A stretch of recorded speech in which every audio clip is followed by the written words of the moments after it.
Good evening. Welcome to the Committee of the Whole meeting for Monday, May 14th, 2018. I'm Alderman Tara Burkhart. I represent the First Ward along with Alderman Mike Bruno. Everyone is here tonight except Alderman Cummings, who is missing for a business trip, and Alderman McGowan, who we might be expecting soon.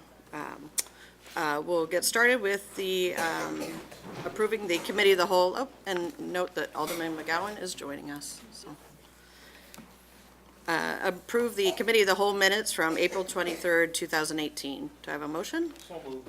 Alderman Marks makes the motion. Second. Alderman Bruno. Is there any discussion? If not, a voice vote's fine. All those in favor, say aye. Aye. Any opposed? Next up, we'll introduce Benjamin McCready, the new Assistant City Administrator, Director of Administrative Services. Ben, if you want to come up and take the podium. Good evening. My name is Benjamin McCready. It's a pleasure to be here with you this evening. Happy to start my first day here at the City of Geneva. So today was your first day? Yes. Started bright and early at 8 a.m. this morning. Stephanie wouldn't let you roll in at 9. So. No. Do you want to tell us a little bit about yourself and where you were prior to coming here? Oh, Madam Chairman, if I may interrupt, Go I ahead. have a cheat sheet on Mr. McCready. Oh, sure. It is on. It's on. Yeah, the light's not working. Can everyone hear me all right? Yeah. Great. All right, I'll throw it to the mayor for this one. Now, For the roast. this first, well, actually, let's go way back here, Ben, okay? Okay. Okay, Ben's from a little town. Who knows where this town is located? Bentown, Illinois. Population, About 20. There's more horses. literally 20 people. Yeah. Give or take. Isn't Yeah. that something? Yeah. Oh, my Lord. Wow. Clearly a bright young man, because he went off to Augustana College. See, I knew that was going to happen then. Yeah. Graduated Augustana with a Bachelor of Arts, off to NIU, where he earned his Master's of Public Administration. Now, here's where it all comes full circle, folks. In 2008, Ben was a volunteer coach for the Geneva Community High School women's cross-country team, who happened to be their second consecutive state championship team. I believe you lived on, is it Anderson? Yes, 4th Street. I was just over the border into St. Charles. I was getting the Tri-Cities experience at the time between coaching in Geneva, interning in Batavia, and residing in St. Charles, yes. Isn't that amazing? So he's one of the coaches that helped birth that state championship team. That's pretty cool. Now, you ran cross-country at Augustana. Yes, I did. And how did that career go? I was one of the slower guys, but had a great time being there. Ran 3 years of cross country there.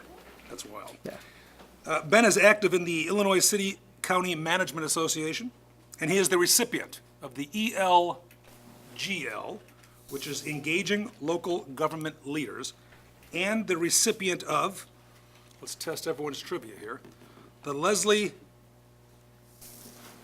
Knope Award. Leslie Knope is from the television show Parks and Recreation. Yes. Now, this is a highly unusual request, Mr. McCready, but are you wearing the socks from the ILGL? I am, yes. Yeah. Show those off. ELGL official socks. Just it's an organization I've spent some time helping grow over the last few years, focused on looks like local you spent government. some So time, yes. Yeah, it's like- I had an opportunity to be a sock designer, so I helped them out. So yes. That's awesome, man. Past professional experience include Rock Island, Illinois. You said you interned in Batavia. Yes. Salem, Oregon. Yeah, Salem, Oregon. Unbelievable. In the town of Normal, Town- Illinois. Assistant to the city manager for the past 2.5 years. You helped develop the annual budget. You implemented the strategic plan.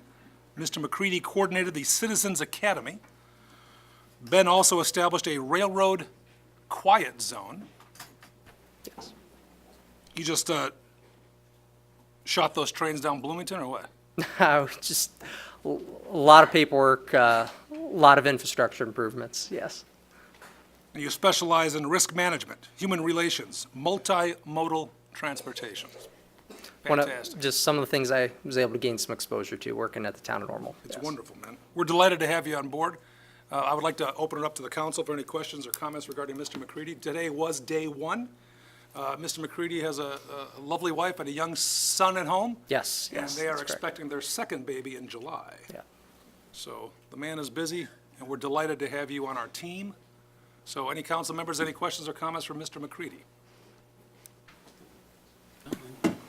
Just welcome aboard. Thank you. I've been looking to have this position filled for some time, so I look forward to working with you and some challenging projects coming up. I'm just delighted to be here, happy to be here. Geneva has a phenomenal expectation, and I'm excited to be part of this team. Okay. Do you have a desk yet? I do have a desk. Oh, okay, Yes. well, that's good. Thank you. Okay. That's all I have, Madam Chairman. Questions? Anybody else? Ben, what do you think, what are some of the strengths you think of Geneva when you? Oh, some of the strengths. For me, it's unique. It's kind of refreshing to be here in a more metropolitan area. Just the sheer amount of activity you have in your town, its reputation, its quality of life. Those are all things that stand out to me. But also the fact that you're a full-service community, you have great employees, fiscally sound. There's a lot of good things that the city has going for it here. Very good. Well, we're glad to have you. I appreciate the kind words and warm introduction I've received from everyone. It really is an honor and a delight to be part of your team here, so thank you for having me. Looking forward to working with all of you. Welcome. Thank you. Ben's going to take his seat here, and I'm going to sneak over to where our city administrator, Stephanie, is located. Next up, we have 4A, recommends suspending the rules to permit Alderman Burkhart to be co-chairman for this meeting and to vote on all action items on this agenda. Requires a 2/3 majority vote. Do I have a motion? So moved. Alderman Bruno, followed by Alderman Marks. There's any discussion? We'll take voice vote on this. Roll call, please. Mike Bruno, Aye. Tara Burkhart, Aye. Becky Ruby, Dean Kilburg, Aye. Craig Maladra, Aye. Richard Marks, Aye. Jean McGowan, Jim Radecki, Robert Swanson. That passes 9-0. 4B, recommend approval of a special event application in Class E6 liquor license for the Festival of the Vine, September 7th through 9th, 2018. So moved. Alderman Kilburg makes a motion, and Alderman Swanson with a second. Is there any discussion or from the dais? Any discussion or questions from the audience? All right, can we take a voice vote on this? All those in favor, say aye. Aye. Any opposed? Passes 9-0. 4C, recommend approval of a special event application for the Concourse Day Elegance on August 26, 2018. Do I have a motion? Alderman Marks, motion. Second. Second, Alderman Bruno. Any discussion from the dais? Any from the audience? All those in favor, say aye. Aye. Any opposed? Passes 9-0. 4D, I recommend approval of a special event application for Penrose Brewing Celebration of Funk on September 29th, 2018. Can I have a motion? So moved. Alderman Swanson and then Alderman Bruno for the second. Any questions or discussion from the dais? Anything from the audience? No? All right, all those in favor, please say aye. Aye. Any opposed? Passes 9-0. 4E, recommend approval of a special event application for the MMTT Youth Triathlon on May 27th, 2018. So moved. Alderman McGowan and Alderman Marks for the second. Any discussion from the dais? Any from the audience? All those in favor, please say aye. Aye. Any opposed? Passes unanimously. 4F, recommend draft resolution approving a payment in lieu of required parking for Preservation Bread and Wine and Atlas Chicken Shack outdoor seating located at 511 and 513 South 3rd Street. So moved. Alderman Bruno with the, Alderman Maladra with the second. Are there any questions or discussion from the dais on this one? Alderman Bruno? Thank you, Madam Chair. I think I see the proprietor there. Would you mind, I'm I'm mostly interested in, if you could describe what your plans are, it just gives you an opportunity to. So, many of you may have seen some of Sorry, this do you mind already. just stating your name and? Oh, yeah, for the Lawrence record? Colburn, owner, proprietor of Preservation and Atlas Chicken Shack. Great, thanks for being here. You're welcome. So as I've been developing this property throughout the last 8 years, our newest thing that we want to do is we want to add an outdoor bar to the space. The plans are, I have the plans with me. I also could probably bring up some of the computer-generated drawings, but essentially, the parking spaces have been something that we've been trying to deal with throughout the development. And at this point, this was the point when not only the city but myself decided that it was time to go ahead and take care of these as we continue to develop that property. So that entire outdoor space will be non-vehicular entirely, so that will be Correct. entirely dedicated to food and drink service? Correct. Well, that sounds fairly exciting. Yeah, it's been quite a journey, and I'm excited to go to the next step. Well, we enjoy all your venues here, Yeah, so appreciate it. Yeah. thank you. Any other questions? Okay, Thank you. you're welcome. Thank you. Any discussion from the audience? Or Alderman McGowan? Thank you. I had a question. Okay, my microphone sounds strange. Is it just me? There's a little. I think it's better now.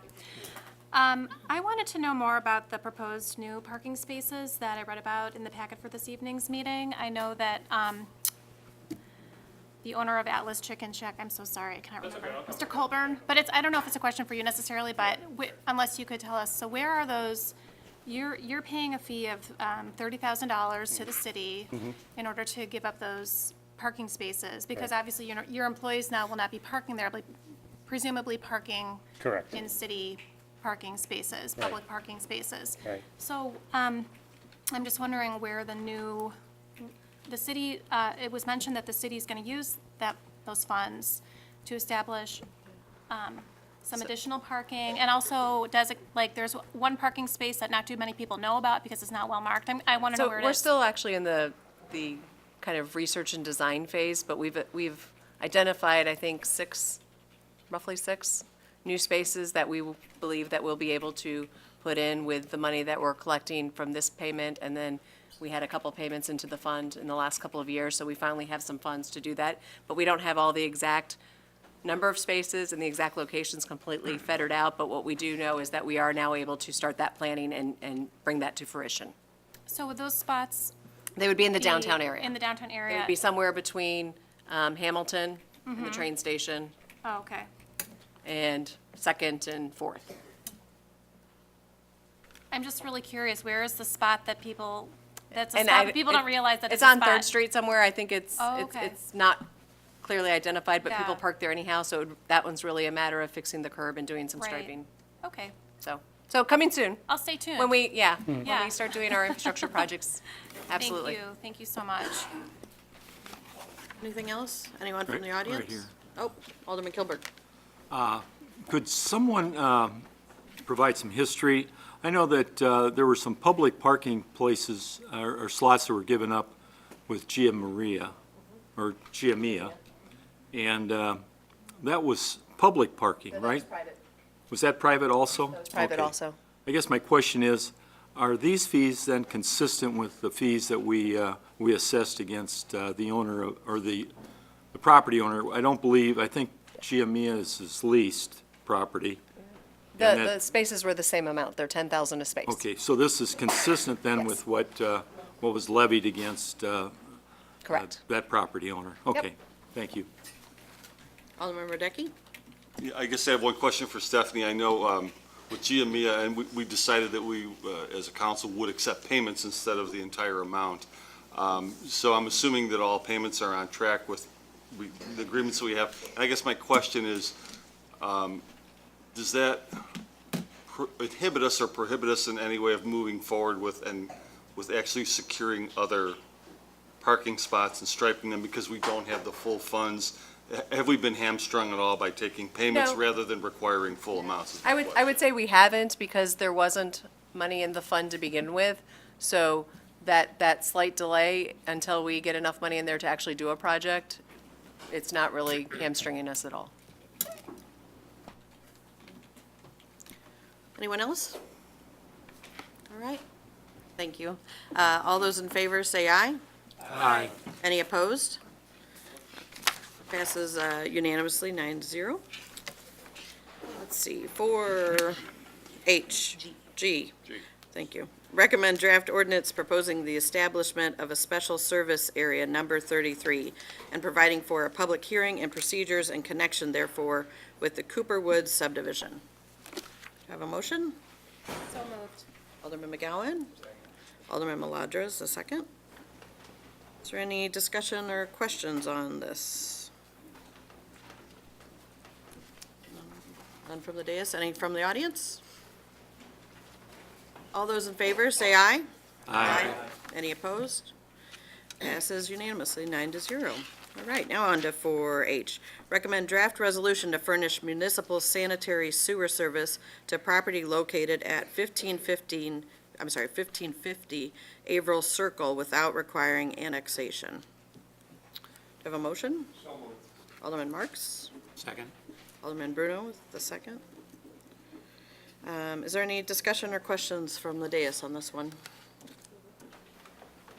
Anything from the audience? All right, all those in favor say aye. Aye. Any opposed? Passes unanimously, 9-0. 4I, recommend draft resolution awarding bid and contract for 2018-2022 cemetery burial services to Professional Cemetery Services at no cost increase for 2018-19 and a 3.5% increase for years 2020 through 2022. So moved. Alderman Bruno, Seconded. Alderman Kilberg with a second. Any discussions or questions from up here at the dais? Anything from the audience? All right, all those in favor, please say aye. Aye. Any opposed? Passes unanimously, 9-0. J, recommend draft resolution authorizing acceptance of a proposal to conduct 2018-19 mosquito abatement with Clark Environmental Mosquito Management, Inc., and an amount not to exceed $48,294. Do I have a motion? Alderman Marks with the motion. A second? Alderman Bruno. Does anybody have any discussion or questions on this one? Alderman McGowan. Thank you. Is there anyone from Clark Environmental Mosquito Management here this evening? No, but we have the next best thing, Mr. Babineau. Of course. Well, my question was related to the amount of mosquito spray that's needed. And I was wondering if Clark takes steps to use the least amount of spray possible, because I'm sure there's a point where you want to spray enough to kill mosquitoes, but not so much that you're just kind of like poisoning people. So I know it's controversial, because you want to protect people from West Nile virus, but at the same time, there are people with respiratory conditions where they're really against, or concerns with possible cancer, and, so I just wanted to ask about that a little bit, but I don't expect you to answer those questions. If you don't, unless you want to. Unless you feel like taking it on, it's up to you. Yeah, I'm very comfortable with answering those questions. And you're correct with your concerns. The City of Geneva's program is set up to be a proactive mosquito abatement, in that we target the mosquito breeding sites with larvicide. And what larvicide basically is it's a pesticide that's applied to the breeding sites, which prevents the mosquito larva from hatching into adults, because that is the most opportune, cost-effective, least environmentally impactful method for controlling mosquitoes. And because they're applied through a solid briquette, and there's different types of briquettes they use for different breeding sites, because depending on what type of mosquito they're chasing after. So we're not fogging. Fogging is done as a last resort. We only fog under 2 instances. One, if a human case of West Nile virus is found within, well, actually 3 cases. One, if a human case of West Nile virus is found within the city limits, and that's reported to us by the Kane County Health Department. 2, if one of our monitoring stations traps a mosquito that tests positive for the West Nile virus. And then 3, which has happened a lot last summer, was when we had the extremely heavy rains and flooding conditions where we had the inundation of mosquitoes. And there is a threshold level that the state and county boards of health have that recommend that we do a fogging or the adulticide application. And in those instances, we try to get out at least 24-hour notice through our communications director as well as through press releases to get that information out. Okay, another question for you. The briquettes that you mentioned, I thought I read that those are placed like in the storm sewers or something. Well, where are those actually placed? Well, again, they're placed in the potential breeding sites for where the mosquito population grows. Without going into too many details, there are typically 3 breeding sites depending on the population we're attempting to control. They can include everything from stagnant water in manholes and both catch basins and open sewer structures, as well as granular applications in marshy reedy area to control the mosquito population there, because each mosquito population breeds a little differently, so how you attack that larval stage depends with a different application. Okay, so then, once the briquettes and the granular substance is in place, can this larvicide, is this larvicide detected? Because I imagine some of this goes through the Geneva wastewater treatment facility. Is that correct? Hopefully not. It doesn't. Okay, it just goes directly, it doesn't go into our wastewater. Well, again, Okay, because hopefully it's- not. If the system is working stormwater. properly, correct. Okay, so then it just eventually goes into the Fox River? Correct. And it's not really, okay, Yeah, it's as environmentally friendly as a pesticide can get. It's regulated by the EPA. It passes all the stringent standards with the EPA. okay. The Clark labs are actually located in St. Charles, where they test the veracity of the herbicide. Because again, the goal is to use the minimal amount of product as possible, both for environmental impacts and cost impacts and health and safety of the employees. Okay, all right, well, thank you for those answers. My pleasure. Anybody else? Mr. Decky? Yeah, I guess along those same lines, didn't they used to put larvae eating fish in ponds and things like that for, to more naturally control the larvae population and, catch in retention ponds and things like that, detention ponds? Correct. Do they still do that? They do. That's part of the program so they naturally control the larvae that way. That is correct. Alderman Kilburg? So really, there's 2 approaches here. There's the larvicide, and then you call it the adulticide, which is really an insecticide. Well, they're both insecticides. Right, understood. Insecticides, pesticides. 2 different compounds, though. Correct. Okay. And then if, for instance, anyone in the community would want to learn more about the insecticide that's used, they could secure an SDS sheet from the city, or would they have to go directly to Clark Environmental? Whichever would be easier for them to acquire that from. Good. Thank you. And what Alderman Kilburg was referring to, there is a material safety data sheet, and they're now called safety data sheets. Anything else from up here? Anyone in the audience? Okay, if not, all those in favor, please say aye. Aye. Any opposed? Nope, passes unanimously. Thanks, Mr. Babica. Thank you. Let's see. 4K, recommend draft resolution awarding bid and contract for 2018 geotechnical services and construction materials testing projects to National Soil Testing LLC in an amount not to exceed $43,779. Have a motion? Alderman Ruby makes a motion and a second. Second. Alderman Bruno. Is there any discussion or questions from the dais? Doesn't look like it. Anyone from the audience? All right, all those in favor, please say aye. Aye. Any opposed? Passes unanimously. Recommend draft resolution awarding bid and contract for 2018 sidewalk curb and maintenance project to Schroeder and Schroeder in an amount not to exceed $50,000. So moved.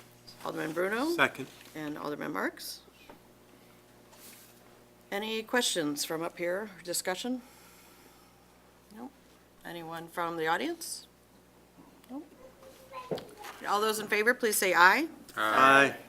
Any opposed? No, passes 9-0 unanimously.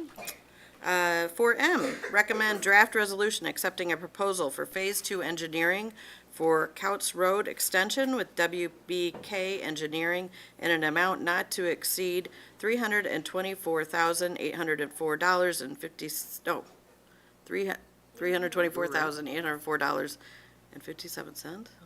All right, 57 cents. So moved. Alderman Bruno. Second. Alderman McGowan with a second. Is there any questions or discussion from up here about this one? Anyone from the audience?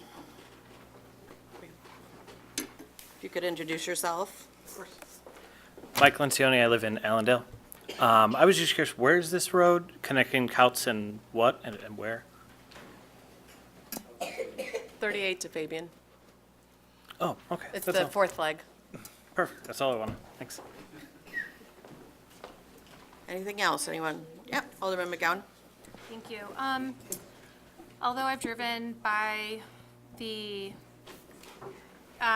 intersection of Couts and Roosevelt Road many times, and also along Fabian Parkway, I was just wondering, are there any currently existing homes or businesses or properties that have brought forth questions to the city staff regarding this new road? Like any kind of concerns on how the new road would affect them or the traffic changes would affect them? Nope. Okay, I mean, is it anticipated that any businesses existing businesses would be Most affected, of or is it it's- all open space? I mean, Kathleen, do you want to speak to this? But most of it's vacant land. There's, I think the most impact was when they state did the 38 overpass, but I'll let Kathleen if she wants to add anything. Yeah.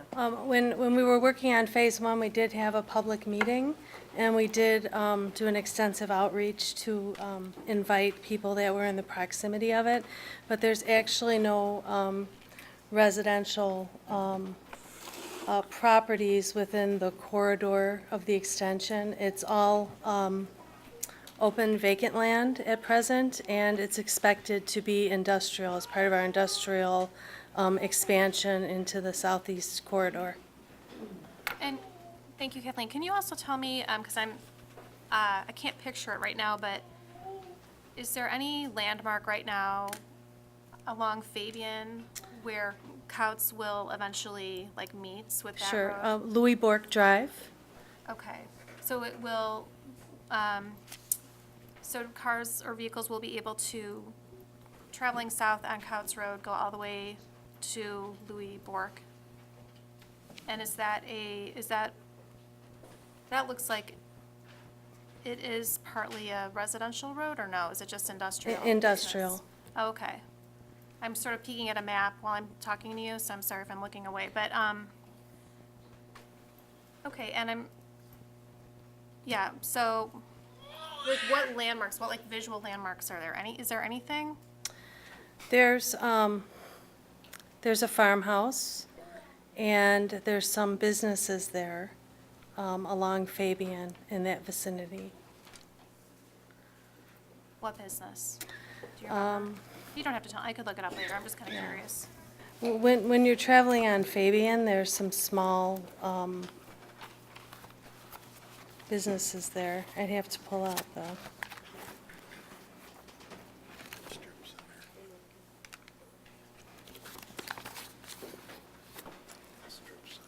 But where you would come out at Louis Bork Drive, there's nothing there. There's some of the farm that's there.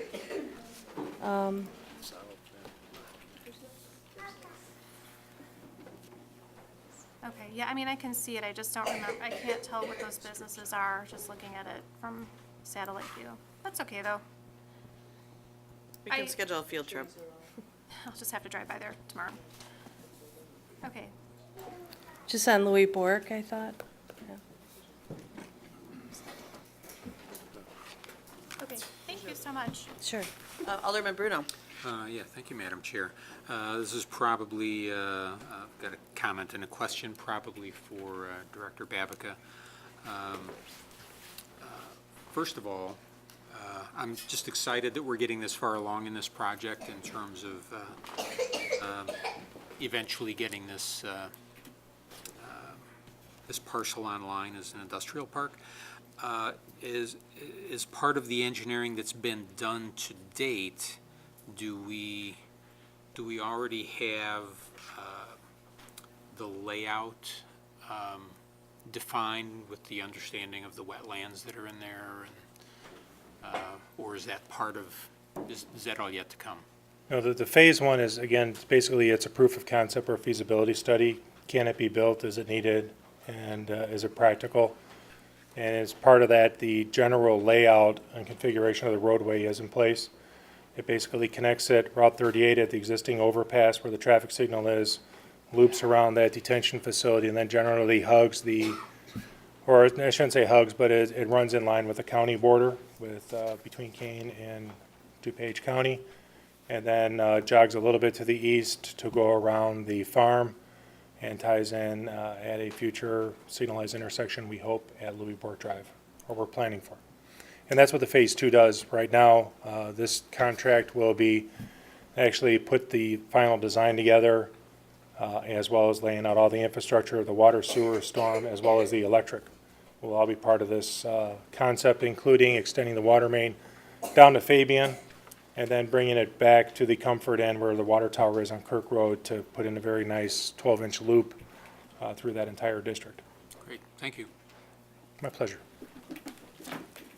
Anything else? Alderman Gilbert. For the benefit of the audience, yeah, you might share the financial piece here. Obviously, we're looking at $250,000 here to do engineering, and then next year, we're going to start construction. What has the city accrued as it relates to carrying the project forward?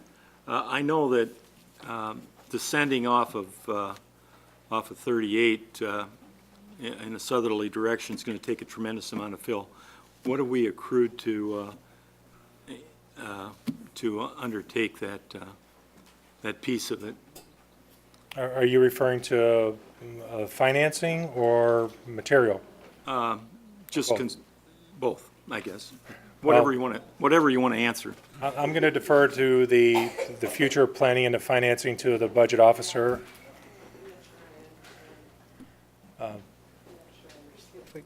I'm asking where the fund's Yeah. going to come from to Well, pay for it. And right now, that's part of our, we're looking at a TIF district. So Okay. we're doing the initial phases, studies to see if that's TIF eligible. Okay, so we don't have the funding right now to follow through with. Well, part of the it's being done. Kathleen, do you want to, The construction piece, you know. the construction piece, no. Well, Correct. that's what it says, the intent is to progress into construction on the Correct. roadway infrastructure starting next summer. I just Correct. wondered if you could tell us a little bit about where the funding's going to come from. Well, we did put money in this year's budget and next year's budget in our infrastructure capital funds and our water fund to fund this. And then we would expect that there is potential for future reimbursement if the TIF district is formed. We are working with an industrial developer who has acquired a significant amount of land to date, over 131 acres. An additional 80 acres is expected to come in before the end of this month. And then there's another 30-acre piece that could potentially be Phase 2. So we're looking at about a 240 acres development of industrial park, which, could be laid out in many different ways. They're working on the exact layout now, but we could have a significant industrial development that would be able to pay back some of the costs through future taxation. So would you say that the development interest is keen, or how would you classify the interest to provide this funding that we're going to probably need? Right now, there's a very strong market in the vicinity. We're seeing a lot of activity in West Chicago and the market adjacent. There's also some interest in some of the city of Geneva's vacant land. The developer in the city is optimistic about the development potential of this industrial park. We definitely want to keep things moving forward, as there's always ebb and flows in the market. But, this is a long-range goal for the city and a long-range play for the city to get more industrial jobs and facilities in the southeast area. Thank you. Kathleen? Alderman Bruno. Thank you. What is the total acreage of that parcel? I forget. There's several different parcels. The entire SEMP area was over 500 acres when the city first delineated for the study. And, there's a larger area. And you have, within that, you do have some residential homesteads, which is not expected to come in during this first phase. We're focusing on the properties that the developer is able to assemble, and it's a big enough chunk to let us kick off a phase one effort, the 240 acres approximately. Great. Thank you. Anything else from the dais? No? Anyone from the audience? No? All right, we'll go ahead and vote. All those in favor, say aye. Aye. Any opposed? Passes unanimously, 9-0. On to 4N. Recommend draft resolution authorizing a change order with IHC Construction Companies totaling $102,714.20 and increasing the wastewater plant improvement project costs from $10,349,000 to $10,451,714.20. Can I have a So moved. motion? Alderman Bruno and Alderman Marks. Any discussion from the dais? Alderman Marks. Wait for, Bob, not all of these parts are not to exceed. Some of them are estimates. What's the reason? Normally, we try to do a not to exceed when we go out with contracts. What is the reason for? Are you asking for the change orders as a? Yeah, the change order, they're not all not to exceed.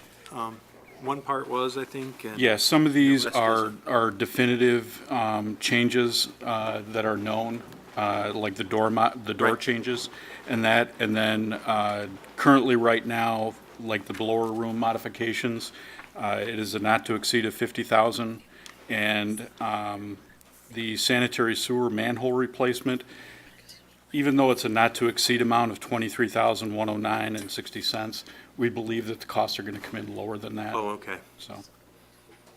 So it was based on the engineering estimate of what it was going to actually come in at, if it was going to be a not to exceed amount or not. I asked for the blower room modifications as a not to exceed amount.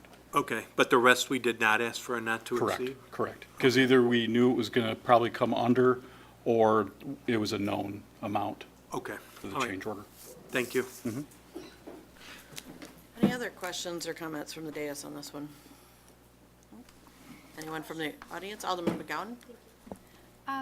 Hello, Bob. I was curious about the doors that were mentioned that need to be replaced, and they will be replaced with steel doors, and that the ones that are in need of replacement, it was found that they were corroded. Correct. The existing doors, some of them need to be replaced. Other ones that are part of the new building, all of them were put in as not having glass in them. and for visibility of people entering, coming in and out of the building. It's a safety issue, so we wanted windows being placed in those doors. It was just an oversight when we looked at the bid spec, that it wasn't, the glass wasn't included. So which doors exactly are you talking about? Like, Oh, I boy, toured there's- that facility with you, so is it Sure. like the office part, or like down where the? No, it's Pillar of the center? actually in the buildings themselves where the construction's taking place. So you've got the raw building, we've got a couple of doors there that are gonna have to be replaced. The blower building has 3 doors that are gonna be replaced. And then you've also got the new doors at the RAS building, the return activated sludge building, that's actually, right now, doesn't have a building, but will in the future. Okay, and then for the new steel doors, what is the life expectancy of those?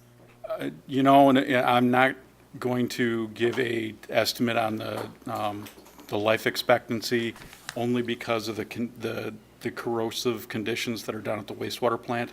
But these doors have been in place for over 20 years that are currently there, so I don't see any reason why they wouldn't be now, so, the new ones. Thank you. Anything else? All right, all those in favor, please say aye. Aye. Any opposed? Passes unanimously. And then with the consent of the committee, I'd like to move 4P up. That would allow our city staff who are here for that one to go home once we take care of that. Is everybody okay with moving 4P? that's fine. Okay. Well, is it still P then? It is still. It's still 4P. All right. Recommend draft resolution authorizing purchase of a Thompson 6-inch pump through National Joint Powers Alliance at a cost not to exceed $34,640. Alderman Second. McGowan and Alderman Marks with the second. Any questions or discussions on this one? Any from the audience? All right, all those in favor, please say aye. Aye. Any opposed? Passes unanimously. All right, and we move on to 4O. Recommend draft resolution awarding bid and contract for solid waste services from July 1st, 2018 through June 30th, 2023 to Lakeshore Recycling Systems as presented. Can I So have moved. Alderman Marks with the motion and Alderman Bruno with the second? Do we have a presentation on this, or? Okay. Yeah, does, Answer questions if okay, all right, we'll start from here on the dais, questions or comments, Alderman Bruno. Thank you, Madam Chair. Director Babica, it looks, seems like all of the bids, if I read this correctly, now include a free, now we rent recycling totes, as opposed to, I believe, we were getting them free before. No, sir, that's incorrect. Oh, sorry. Well, that's why I asked. Both options, option 1 and option 2, both require the free recycling tote be made available to the residents. They have the ability to identify what size tote they want. Standard tote, I believe, is a 65-gallon container, and they can move that up or down as they see fit. They get one choice to move that around. If they would like, both options allow them to lease a second recycling tote if they so desire. That's probably what got me confused. There's my minimal research on recycling. That's kind of a changing landscape with China, I believe, in terms of their acceptance of our recycling stream.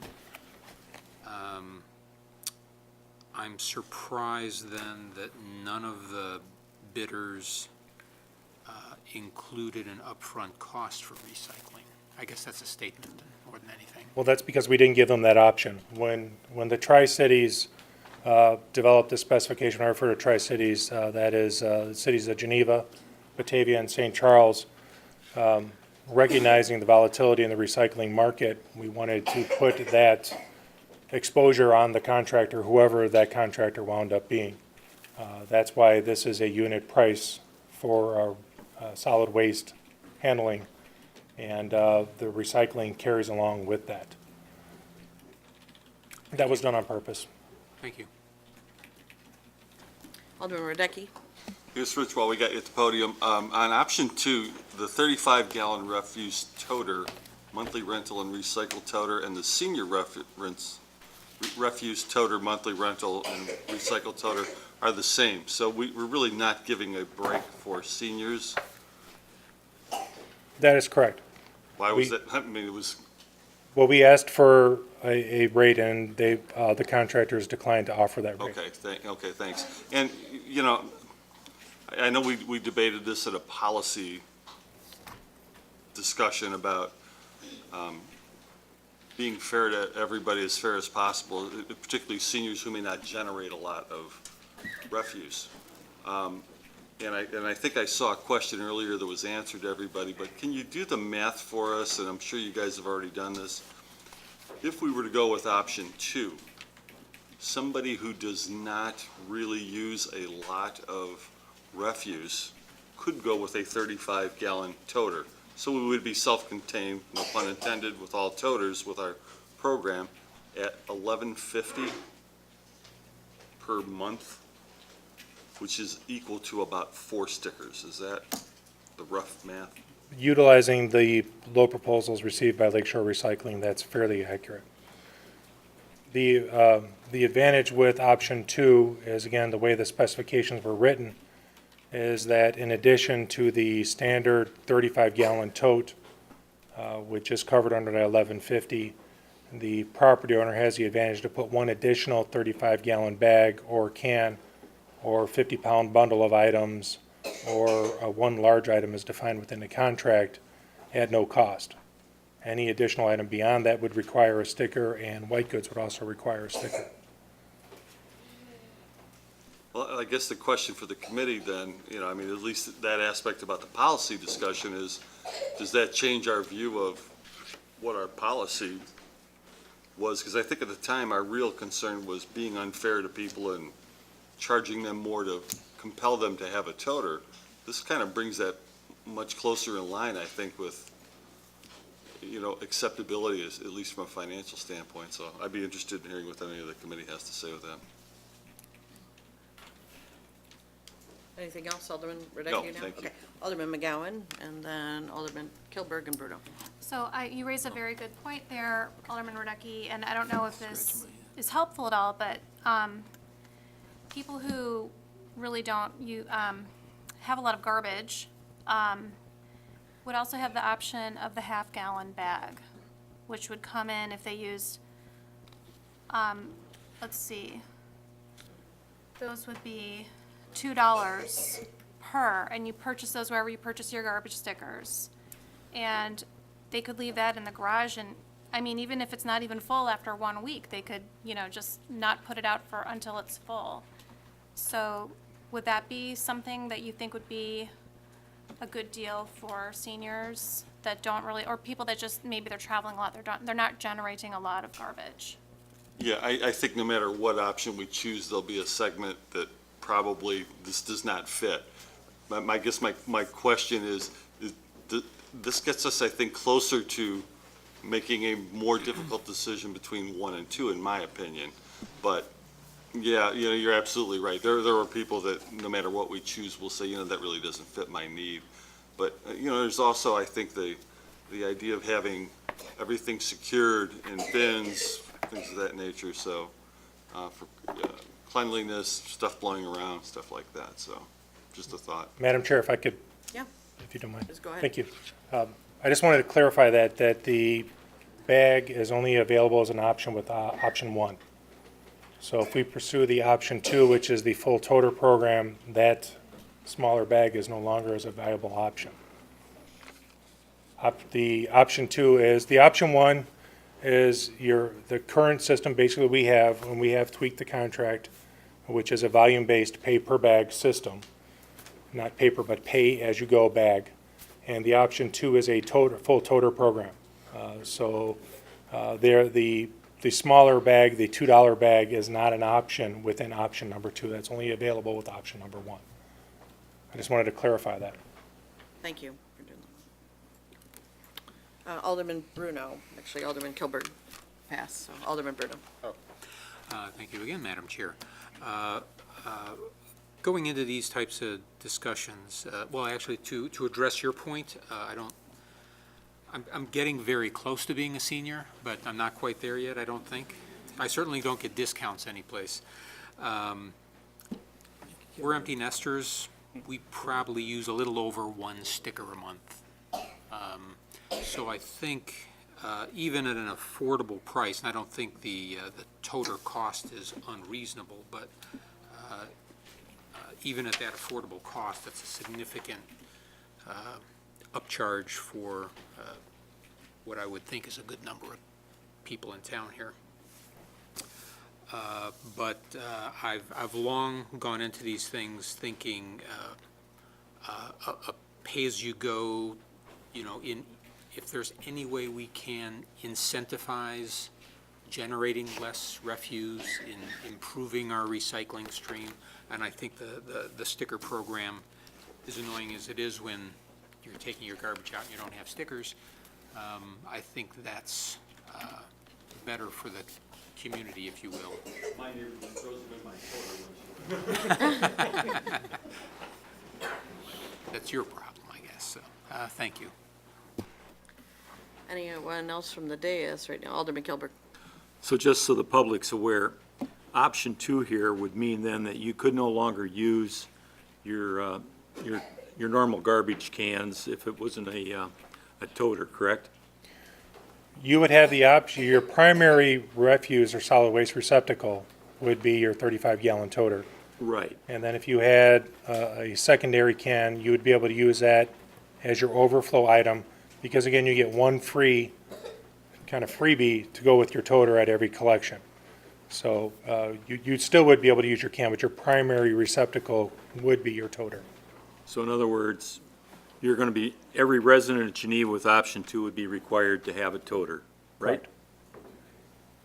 Well, you have two. Right, You'll two have a toters, refuse right, toter one and for a refuse recycling and one for toter. recycling. So in other words, if your only garbage receptacle was a garbage can that you were stickering every week, that'll be obsolete.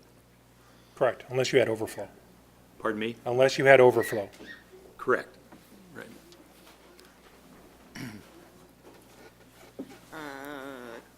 Alderman Swanson. I'll answer Alderman Radecki's question directly, and I feel very strongly that we should not be forcing residents who are not generating a lot of refuse to rent a toter. I think it, as he said, it gets us closer. However, if we have residents who are using 1 sticker per month, and we then force them to rent a toter for $11.50, that to me is a significant change. And we are costing them $10 a month approximately, or $9 a month, that they wouldn't have had to pay before. So I think still, in fairness to people who do not generate a lot of refuse, we should allow the option 1 option, which is much more inexpensive for them and encourages not throwing away a lot of refuse. So I still feel that the policy decision is valid. Thank you. Alderman Ruby.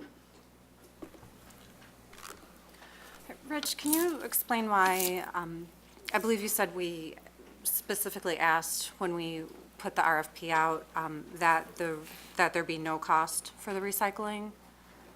But there is a great cost to recycling, and I think that putting out the perception or reinforcing the perception that recycling is free is not ideal. I'm just wondering what the rationale is behind that. That's a little inaccurate. What I had said is that we put the exposure to the hazards of the market or the market volatility on the Okay. back of the contractor. Okay. So that exposure and volatility of the market is built into their quoted price for either the sticker or the tote rentals. Okay, so on the quote under option 1, so for a sticker, $2.60 for a sticker, I can put out my garbage can and my recycling bin, and they're going to take both. Correct. Okay, and I guess I just, I'm just struggling with the costs of recycling and knowing that the costs are continually rising. I'm just trying to make sense of it. It's just not sitting right with me. Well, again, because the city of Geneva does not collect directly from the residents to cover the cost of this program. This is a cost that is primarily borne by the public. The only way that we would be able to assume the cost of that volatility or some of that exposure to volatility would be by directly assessing each property owner, whether you recycle or not, a fair equalized value. And that would have to be done in arrears, so the city would have to build up a fund reserve to cover that volatility. And so now we're taking the risk and the exposure from the contractor, and we're putting that squarely on the public. Whereas what we've told the contractors now is that you are going to assume that market volatility. And you are going to build your exposure and how much risk you're willing to tolerate into the quotes for the stickers. So the residents are, in essence, still paying for that exposure and that volatility through the sticker price or through the lease of the toter. So, yes, are they directly not paying for that toter, for the recycling? Correct. But the cost for the recycling is buried within the sticker price, it's buried within the toter price, it's buried within whatever other lease options they choose to pursue. Okay, thank you. Alderman Marks, did I see your hand up? No? McGowan? Thank you. So far, we've just been discussing kind of various prices for certain services, but why did staff recommend switching to a new company? Why are they recommending switching from Advanced Disposal to Lakeshore? Lakeshore Recycling, their proposal was reviewed, and it did not take any exceptions or deviations from the contract. They met the contract specifications as defined within the RFP.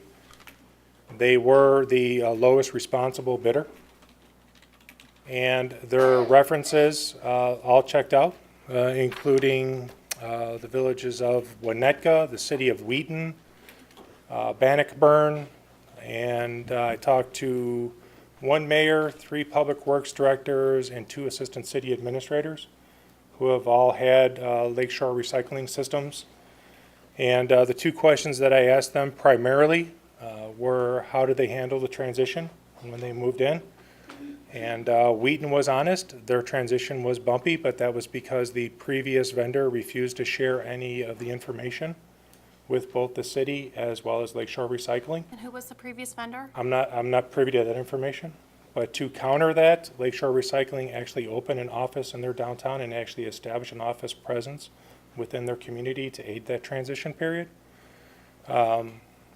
The other communities I checked, which included Skokie and again Winnetka and Wheaton, I specifically asked how they handled their festivals and their downtown business districts. And all the endorsements were very positive and great. As a matter of fact, the mayor that I talked to said that he was trying to think of something bad to say about Lakeshore Recycling, and he could not.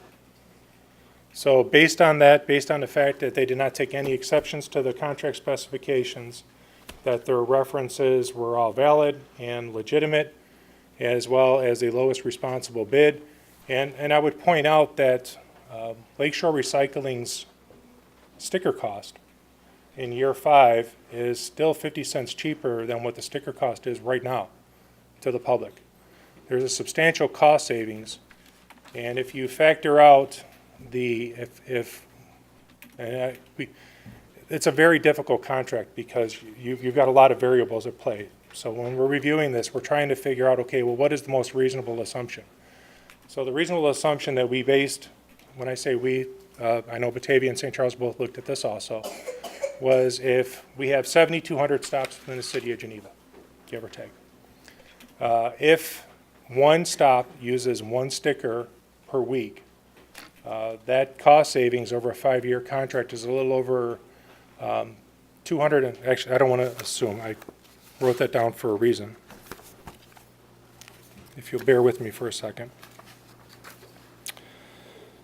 So over the 5 years of the contract, the cost differential over the current prices, mind you, this is what you as the public and the residents are paying for now.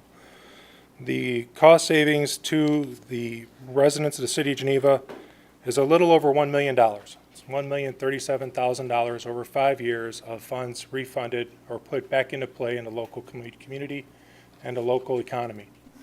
That turns out to be about $50 per resident per year. So on an individual basis, it's not a lot. When you factor it out over the number of stops as well as over 5 years, it's $1,037,000 back into the local economy.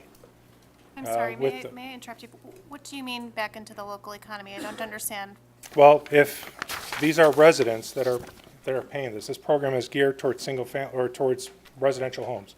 This is not a commercial business contract or for apartments, although they can, if they so choose, to jump into the contract. So that is $1,037,000 of funds that the residents themselves are paying for stickers. Are you talking about a savings? Yes. So, but you're assuming that those residents are going to take that money and spend it in the local economy. They're not. I mean, maybe they will, maybe they won't. That is true.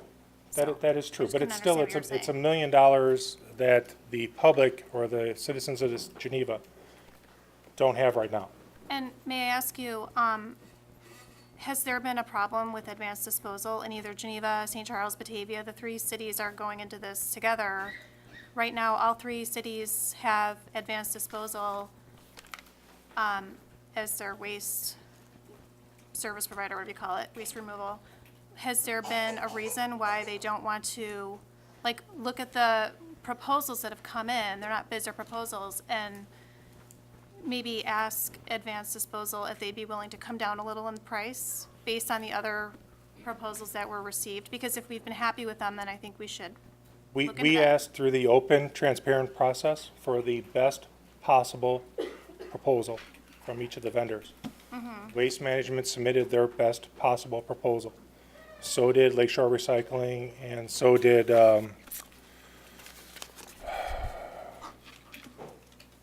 Groot. Yeah, Groot was the other vendor.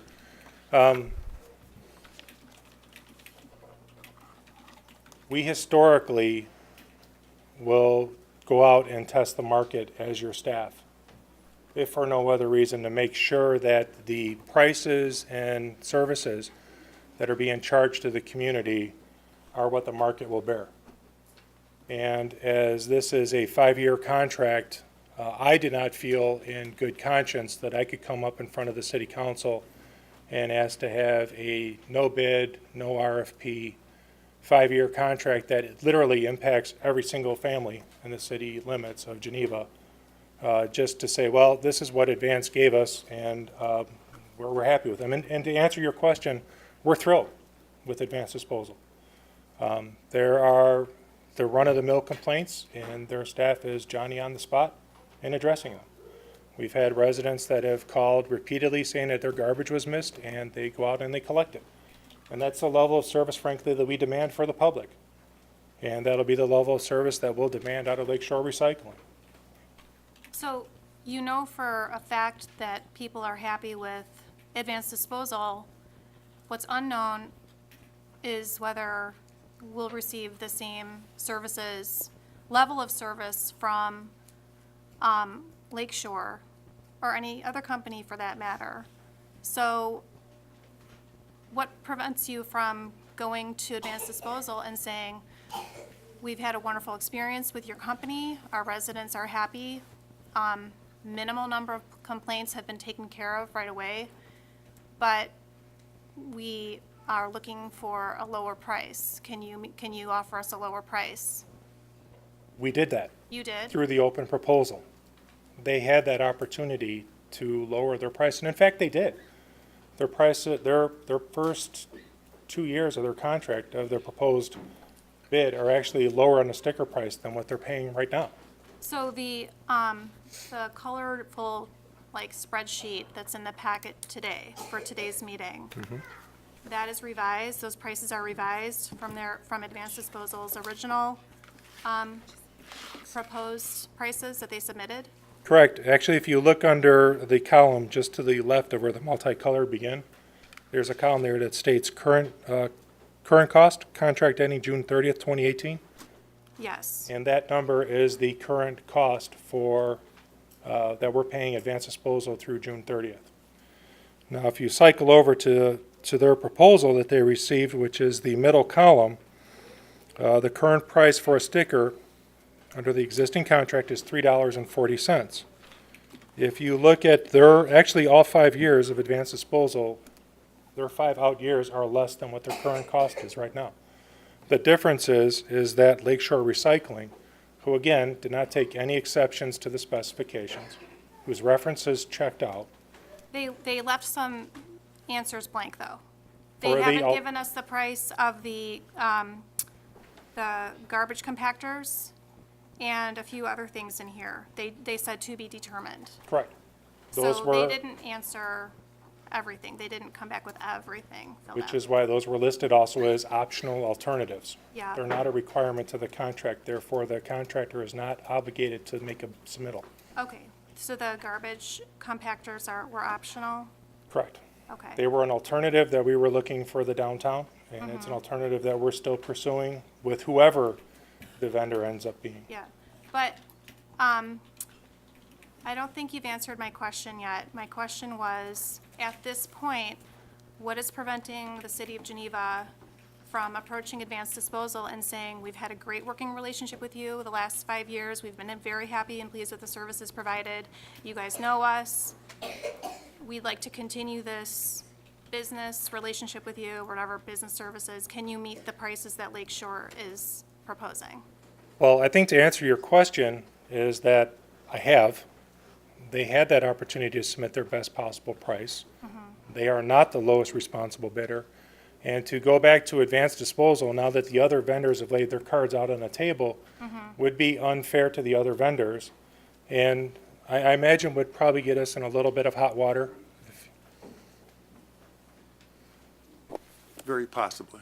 Okay, and I understand that. I just, I feel like it needs to be asked. And we did, throughout this process, we had, for example, we had requested a 30 and a 60 and a 90-day extension from Waste Management because we were concerned that there would not be enough time for an adequate transition.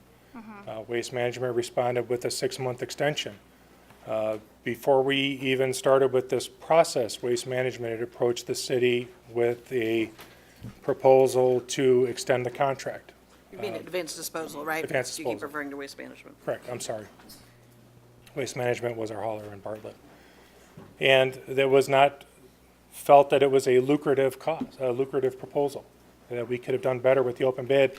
And in essence, Advanced Disposal, doing it again, Advanced Disposal actually beat that first proposal that they had submitted to myself and the counterparts from Batavia and St. Charles back in February, I believe, when we had first reviewed their extension. And again, what it comes down to is that it's a transparent process, and that's where we're at with how we handle business within the city limits. It's open, it's transparent, it was published in the paper, it's published on the city's webpage. We had actually received 3 full proposals and 2 rejection notices from Republic Services as well as Waste Management, and that really was from Waste Management at that time, saying that they were declining to bid at that time. So part of my job as the Director of Public Works is ensuring that the services that are being provided to the residents are the best possible, highest quality services at the most reasonable price. And to address the concerns that what happens if Lakeshore Recycling falls on its face and we end up firing them, every vendor, before they're awarded their contract, in this particular case, the refuse company has to supply us with a $350,000 performance bond, which will be put in our vault, and in the event that the contractor fails, we will put a call in at performance bond before we fire them, and then we will use the difference of that performance bond to hire another contractor, and whatever the difference between the new contractor and the old contract was, we'll use that performance bond to make up that cost. So the residents will not feel the pain of having to fire a contractor. Personally, when I was reviewing these proposals, I was hoping that Advance was going to get it. I think a lot of the staff was. It's the very idea of going through a transition period, especially over 6 weeks, of wrapping up one contractor and bringing in another contractor, and the logistics of getting the carts collected and the carts distributed, and the old stickers accounted for, and the new stickers be made available with the public. And the people that are on vacation are going to come back and all of a sudden find out they don't have a cart. These are all things that the city staff is going to have to deal with. And so there's a certain amount of trepidation that we are looking at bringing in a new vendor. So I did not make this recommendation lightly. We have representatives here from both Lakeshore Recycling Services. They're available to answer any additional questions. If the Madam Chair would indulge me, I think it would also be appropriate to maybe, when the aldermen are done with their questions, to maybe show some of the highlights and differences in this contract. Yeah. Alderman Kilberg was next. I actually have. Oh, I'm sorry. Oh, I'm sorry. Go ahead. And I hate to Go be ahead. taking so much time, but I do have a couple more questions, and I appreciate all of your answers so far. So what problems, you just got into this a little bit, but what problems do you anticipate, or what will residents notice most when the company is switched? Well, one of the biggest challenges that we're going to face is what do we do with the remaining stickers that are out in the system? The contract requires the new vendor to honor the old stickers for 30 days. So for the residents that have already stockpiled stickers for the year, that's going to be an interesting question. What are we going to do with that? And I think the city has been doing a good job communicating with residents over the past few months to just, take note of the fact that June 30th, there may be a new contract in place. Correct.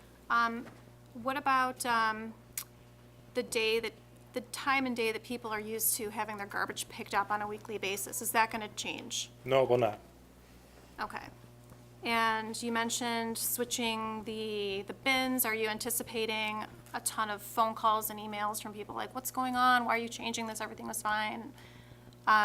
You're just anticipating a few, you said 6 weeks of that during the transitional period, and you're willing to deal with that? I didn't know I had a choice. But you're, it'll be a combination of Yeah. press releases, working with the local media, working with Kevin Starr, our communications director. Pretty much every committee meeting or council meeting from now until July 1st, we'll be making an announcement at the council and committee meetings.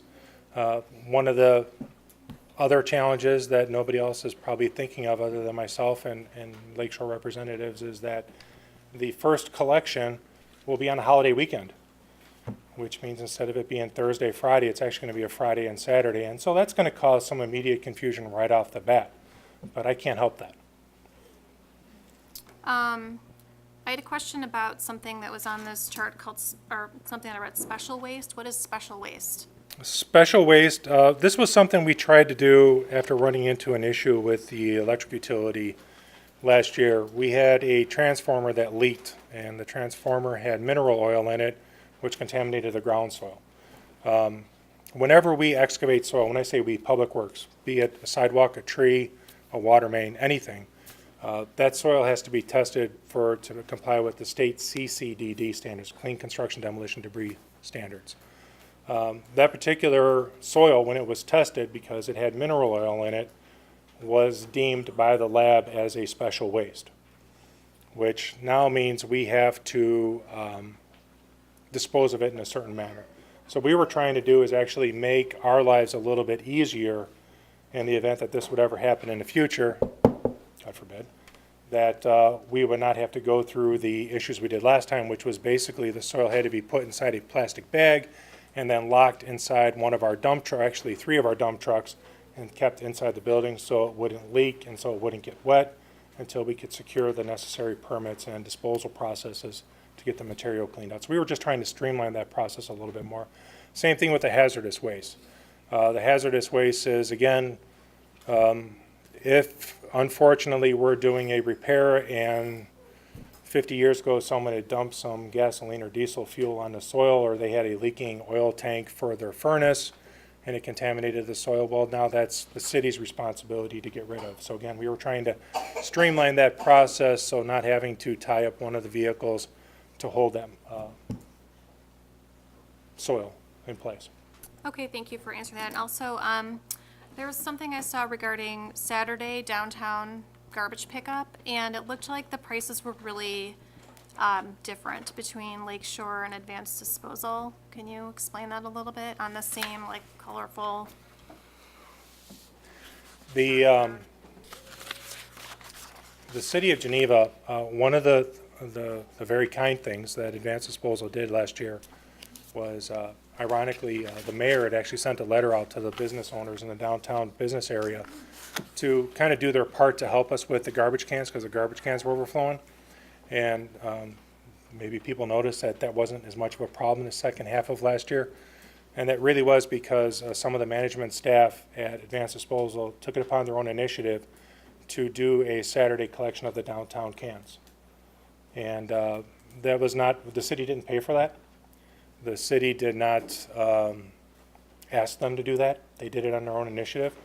So that was part of the really good relationship that my staff and myself have with Advanced Disposal. But going on to this contract, we did not feel that that was necessarily fair to Advance to keep bearing that burden of having one of their drivers on a Saturday empty those garbage cans. So we asked for the unit price of what that cost would be on an annual basis. My personal assumption is, and I can't speak for Advance because I didn't prepare their proposal, obviously, is that they already know what the staff time is to empty those cans. So they have a fairly solid idea of what it takes and how much labor it takes to empty those cans. Whereas, and that might be one of the questions that we could ask Lakeshore Recycling to expound upon. But it is one of the things that we've asked them to clarify, that possibly we get a monthly rate from them, because it's not necessarily an issue in the month of February or March or January when those garbage cans are overflowing, but it's typically through early May through Halloween. So that may be something we focus on there. Yeah, because right now the numbers, for example, in year one, the cost, or the fee that Lakeshore would charge is $26,000, and Advanced Disposal would charge $5,720. Right. So a difference of over $21,000 Right. per year. That caught So our eye you're too. saying that those numbers, and I'm sorry to interrupt you, those numbers would be kind of edited once you explain to Lakeshore? It'd only be kind of like the summer months that service is really needed? Well, again, it's an optional alternative. So it's one of the options that the city council has the right to pursue or not pursue. And that is one that is probably still open for review and discussion with Lakeshore Recycling. Okay, and then if you could just bear with me one more moment as I review my notes. I guess, okay, well, will residents have access to the compost from Lakeshore? That would probably be more of a question for the Lakeshore Recycle, or Lakeshore representative. I can honestly say I'll speak for my street superintendent on this one, and that we would prefer them to have access to our compost. We have a huge pile of wood chips that have been recycled that are available to the public free of charge at their Public Works facility between 7 a.m. and 3:30 p.m. All you need to do is check in at the front counter, and it is free for the taking, and trust me, we have it. Yes, but I've asked about that. I recently spoke to someone who works with the Geneva Beautification Committee, as kind of like a consultant, and he said, don't use that mulch from the free mulch from the city on like flower beds and things, which I've done many times in the past. And I said, well, why? I've been using that. And he said, because it's a really heavy mulch, and it kind of, it uses too much energy from the soil below. I believe it sucks up too much of the nitrogen from the layer of earth. So you'll plant flowers, but they won't actually grow any bigger. They won't die, but they won't grow any bigger. And honestly, I can tell you from experience that's happened to me. So that's, the Geneva Beautification Committee doesn't use that free mulch. So I said, well, what is that free mulch from the city good for? And I know this is a side topic, but I'll just mention it. He said it's better for, if you need to cover a large area where there's like a big open space of exposed dirt, you're not necessarily doing a lot of plantings. That type of mulch that the city provides for free is better for those purposes. But I do think it's great that the city provides that free mulch, but I think the compost is a different substance. And that is certainly that member of the beautification committee's opinion, and I'm going to leave it at that. Yeah, who's a professional horticulturist for And I'm fall horticulture, by the way. Again. But, okay, thank you very much for answering my questions. I just feel disappointed that we are going with a new, if we do go with Lakeshore, I'm sure they're a great company, but I feel that the Geneva residents and staff, you've said, have been very happy with advanced disposal. They've been a great community member from everything I've seen. The drivers, we've had them the past 5 years, obviously, at my residence. The drivers have always been very friendly, professional, but I've never gotten a single complaint from anyone, and I think that they're a really great company. I guess the price is a little bit higher, and are we willing to give up that excellent level of services for a company that we don't know? And I guess it's important to be saving money as well. As you mentioned, Mr. Babcock, it is overall a savings of 1.37 million. Is that what you were? 037. Oh. 1,037,000. Oh, sorry. What was the cost again, or the savings? Potential savings for 1,037,000. Sorry about that. Okay, 1,037,000. Assuming one sticker per household per week. So, anyway, I guess, I don't know what else to say. I just wish we could stay with advanced disposal, but I also like the fact that we can save people money, so I'm kind of torn. Thank you. Thank you, Alderman McGowan. Alderman Kilberg. I just had a few quick questions, just for the benefit of the audience. Let's say that we decide to go with one option, but St. Charles or Batavia decide to go with another option. Are these bids still binding then from the, as it relates to Geneva? If we decide on one of these two options and St. Charles and Batavia go somewhere else, where does that leave us? I know that Batavia is pursuing option 2 as their primary vendor, but the same contractor, Lakeshore Recycling. I have not been made privy to the St. Charles decision, but their committee, Public Works Committee meeting is not until May 29th. So in other words, is the bid bound to all three communities accepting one of the options? Yes. Yes, okay. What happens if someone is an outlier and that we have 2 for one and 1 for one? Then in other words. You mean for different vendors? Yeah, if we go with different vendors, then is it possible that the vendor that we select says, yeah, we'll honor the contract at these numbers? Is that a possibility? In other words, the bid that they've offered to Geneva, would that still be binding?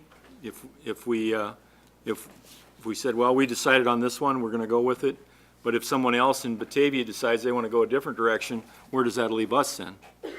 Lakeshore Recycling, and again, I'll defer to Josh on this one, but they've committed to 2 out of 3. Who's Josh? Josh is the owner of Lakeshore Recycling. So as long as 2 of the 3. We should know where we stand if, for some reason, Batavia or St. Charles decides to do something different than us as it relates to the bid process. Wasn't that worked out with St. Charles and Geneva when you went together on the request? Yes, this is a joint bid Right. between all 3 agencies with the intent and the desire that all 3 communities will select the same vendor because we're trying to be collaborative and do a joint purchasing agreement between the 3 agencies. Right. Fortunately or unfortunately, the city of Geneva is going to be the first one down the line to discuss this in an open meeting. I know that the city of Batavia's staff is recommending to their city council to go with Lakeshore Recycling, but to pursue option number 2. So the agencies are not all obligated to take the same option, and Lakeshore Recycling has committed to staff that as long as 2 of the 3 agencies go down the same road with them, that they will honor those prices. Worst case scenario is that we would have to go back out to an open RFP independently, and we would lose that collaborative joint purchasing power between the 3 agencies, which would certainly expose the city of Geneva to higher prices because now the public, as well as the other communities, know the prices we've already opened. So Advanced Disposal now knows what Lakeshore Recycling is going to bid, and Groot knows, and Waste Management knows what the other three is. So it could get very complicated for the city. So in other words, if we made a decision this evening, or we don't make a decision this evening because this is a committee of the whole, but if we made a selection this evening, and let's say that one of the other communities goes a different direction, then are we legally bound then to honor a decision, let's say, as it relates to the option that we selected? In other words, if the contractor came back to us and said, okay, you guys decided you're going to go with option one or option two, are we legally obligated then to accept their offer? Or because of the nature of the contract, if one of the other two parties decides not to go with the option that we selected, is our decision then null? Well, Rich, before I answer that, Pardon me? you're waiting for recommendations from all three communities before there's action by a city council, is that correct? Well, we would be bringing this forward next Monday, and we could modify that recommendation that the contract will not be executed pending adoption and execution of the contracts by both Batavia and St. Charles. Okay, so the contract's pending until that happens. Correct, and that we could just, if that was your concern, we could change the recommendation for next Monday's council meeting to reflect that. Okay, I think that answers it. I had a couple other quick questions. Can you tell us what Lakeshore's strategy is as it relates to deploying trucks and drivers? Do you know what their strategy is? Are they going to have trucks in the Fox Valley? And are they going to have drivers that are going to be residents of the Fox Valley then that are going to be driving those trucks on a daily basis? Maybe the representative can answer that. I'm going to defer to the owner, Josh, or Bill Kenny from Lakeshore Recycling to answer that question. Okay, he doesn't have to answer that right now.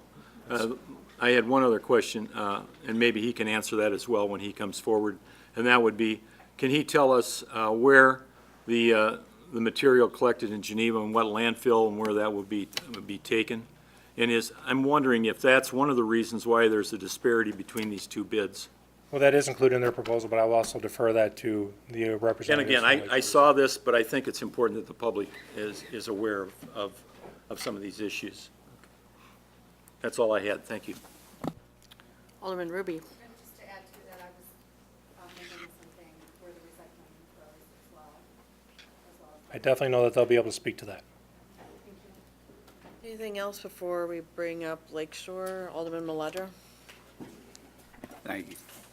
So I don't have a question as much as, I guess, a statement. 5 years ago, we were looking at a contract for solid waste removal.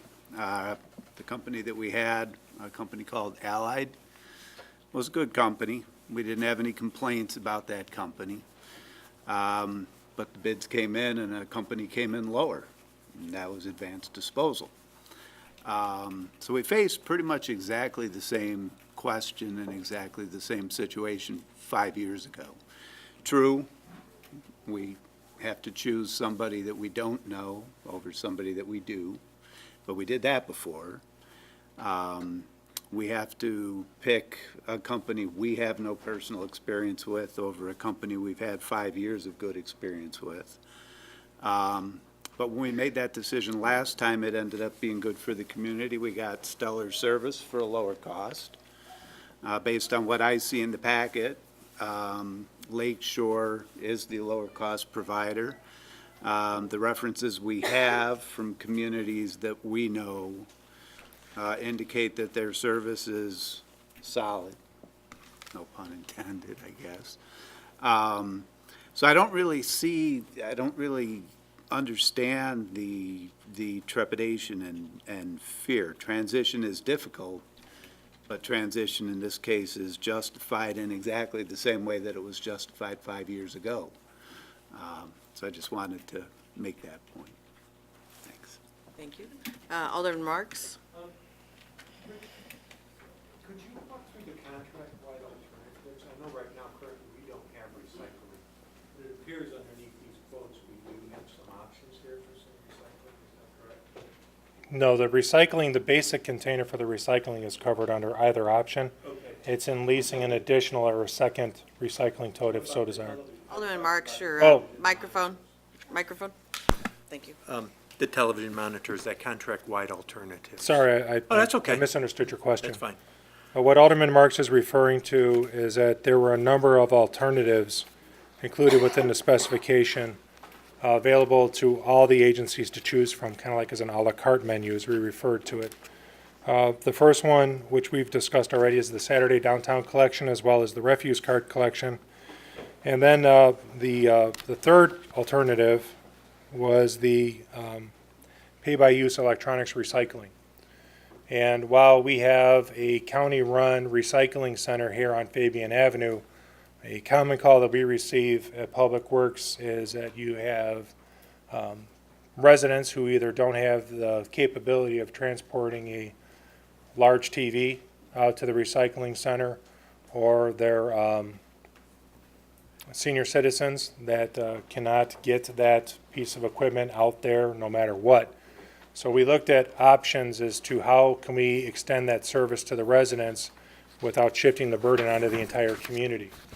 And one of the solutions that we came up through researching, actually through my predecessor, Dan and Bartlett, is that they've implemented this program where basically they've broken out electronics recycling down into 3 categories, which is television and monitors, and then bundles of e-recycling, depending upon the size, and that the residents can pay for this curbside collection through their weekly refuse collection through the use of stickers. And so in essence, you would be paying for the fee instead of taking the monitor to the county site on Fabian and paying the cash fee for that to be deposit that material there. You would actually put it out at the curb, put the appropriate number of stickers either on the TV or the bundle of electronics, and then that would be collected and disposed of and recycled appropriately at the curbside. One of the other options we looked at within the contract was a spring cleanup. The city of Geneva is the only community that does not do a spring cleanup. Both Batavia and St. Charles have a spring cleanup. And because this was a joint bid, we put that in the contract. And this is basically just to provide the city council with the budgetary reference that if this was a program that the city council so choose to implement, we wouldn't be able to do anything this year, obviously, because the budget has already been set. But if we wanted to budget appropriately to conduct a spring cleanup in next year or every other year, whatever the city council desire, or never, we would at least be able to have those numbers built into the program. Again, it's just an opportunity for us as we were bidding the program to kind of see what the market would bear and what's available out there and what other programs are available. And again, we've already talked about both the special waste and hazardous waste collection. That was a request from the utilities within the Public Works Department to secure that.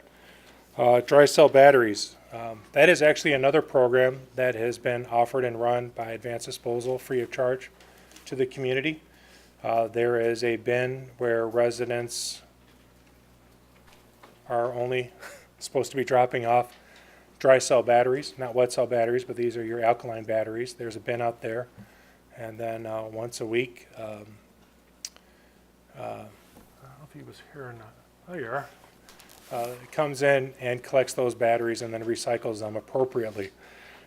So again, in the essence of fairness, all 3 communities felt that it wasn't appropriate to take a freebie from Advanced Disposal. We were all hoping secretly that the freebie would continue, but we all have unit prices for that now, so we can. Again, if the city council still chooses to enact that program and adopt it, we can budget accordingly. Then the next option was advocated for by Jennifer Jarlin of Kane County Environmental Services, and that is food waste and food scraps recycling. This program is only available to those residents who rent a yard waste toter. It's very popular in Mill Creek, and again, it's an effort to try to get materials diverted out of both the recycling totes, where unfortunately you'd be amazed how much yard or food waste ends up in the recycling tote, as well as to divert it from the landfills. So it would be mixed in with your yard waste and then disposed of at the composting facility. Some of the other changes within the contract, I think, that are of note is that the yard waste collection, which begins in March, the first 2 weeks of the yard waste collection do not require a sticker for the bags. It's unlimited. So that will allow the homeowners to both dispose of any leaves that have fallen over the winter or late leaf drop, which we've all dealt with repeatedly over the last several years, as well as for those hardy souls that manage to clean up their landscaping waste. They can get that material out, again, with no stickers for the first 2 collections of the program. You answered, so for the spring cleanup, I know we can't decide that this year, but if we were going to do with that television monitors and those e-recycles, do we have to make that decision relatively quickly before this contract is signed, or can we do that throughout, right after July 1st? Do you know when that has to be decided by? Really, anytime. It's part of the proposal right now. Okay. Because it's in essence a no-cost proposal to the actual city, because the property owner of that material or that equipment is paying for the sole cost through the stickers. And stickers are available either with option 1 or option 2 for. Thank you. That's all. Anything else from the dais right now? All right, why don't we bring up the owners of Lakeshore Recycling? You could both introduce yourselves. Josh Connell, Managing Partner, Lakeshore Recycling Systems. My name is Bill Kenny. I'm the Municipal Manager for Lakeshore Recycling Systems. So first, we want to thank you for allowing us to be here. Appreciate the opportunity. And I guess the first thing I want to do is clarify one remark that Rich made. Our pricing is set. So even if we just had Geneva only execute a contract with us, the pricing was set. All we asked for was that if it is only one community, that we rearrange the days so that we can kind of spread out our assets and driver base. But the pricing is set in stone, so that would be committed. So. Is there anything else you want to say before I know your Alderman Kilberg had a couple questions? Well, we've done this quite a bit. We've had probably more, well, we've definitely had more transitional communities than any other waste company in the Chicago area. We've established municipal contracts with over 15 communities just in the last 5-6 years. So we've become very good at this. Transition's never easy, but it is an opportunity for residents to kind of pick a different service, kind of reevaluate evaluate what they're doing, and it gives them an opportunity to look at, recycling a little bit different with some education, some of the new yard waste programs that incorporate food scrap recycling, and just education in general. So, you look at the communities that have changed, most don't. But when they do, they usually changed our organization, and we're very proud of that. So we've been in business now for over 18 years, and we've gotten very good. We're different. We're definitely a different organization. I think it's not only our culture, but I think it's just our model. It is based on sustainability. We don't own any landfills, so we do as much as we can from, especially with communities on an educational standpoint, to recycle as much as we can. 2 years ago, we built a state-of-the-art single-stream recycling facility. And here it is 2 years later, and because of China and some of the issues that we're having in the recycling markets, we're dumping another $1.5 million into that facility. We just put in another optic sorter. We've got robotics. One robotic went in this past month. We've got 2 more going in before the end of the fall. So we've got robots now separating material to keep it cleaner and to have end users and end outlets for that material. China has shut off all of the U.S. as far as all scrap material. We've got outlets in India now, Indonesia, more domestic outlets. The Amazon effect, I think we'll always see a need for fiber and paper in this market. But right now we're at a low level with that because of some of the issues that we're having overseas. So, but as an organization, we're building infrastructure that not many other companies are doing. Our competitors do a fine job with recycling throughout the country, but when you look at the number of landfills here in the Midwest, there's not a lot of money and assets and capital being put into recycling in the Midwest. We have too many landfills. And so that's where we're kind of filling a niche and doing things a little bit differently. Last summer, we also built an aerobic digester for food scrap recycling and other organic materials such as yard waste. This is the first of its kind in North America. It's not anaerobic digestion, it's aerobic digestion. So going to Alderman McGowan's question on the compost, we generate compost amendment, not just mulch, but we do produce that. It's something that we could donate, depending on the quantities, some of that compost for the residents of Geneva. And then when you talk about mulch, something unique that we do as well is I think we're one of the largest mulch producers in the Chicago area.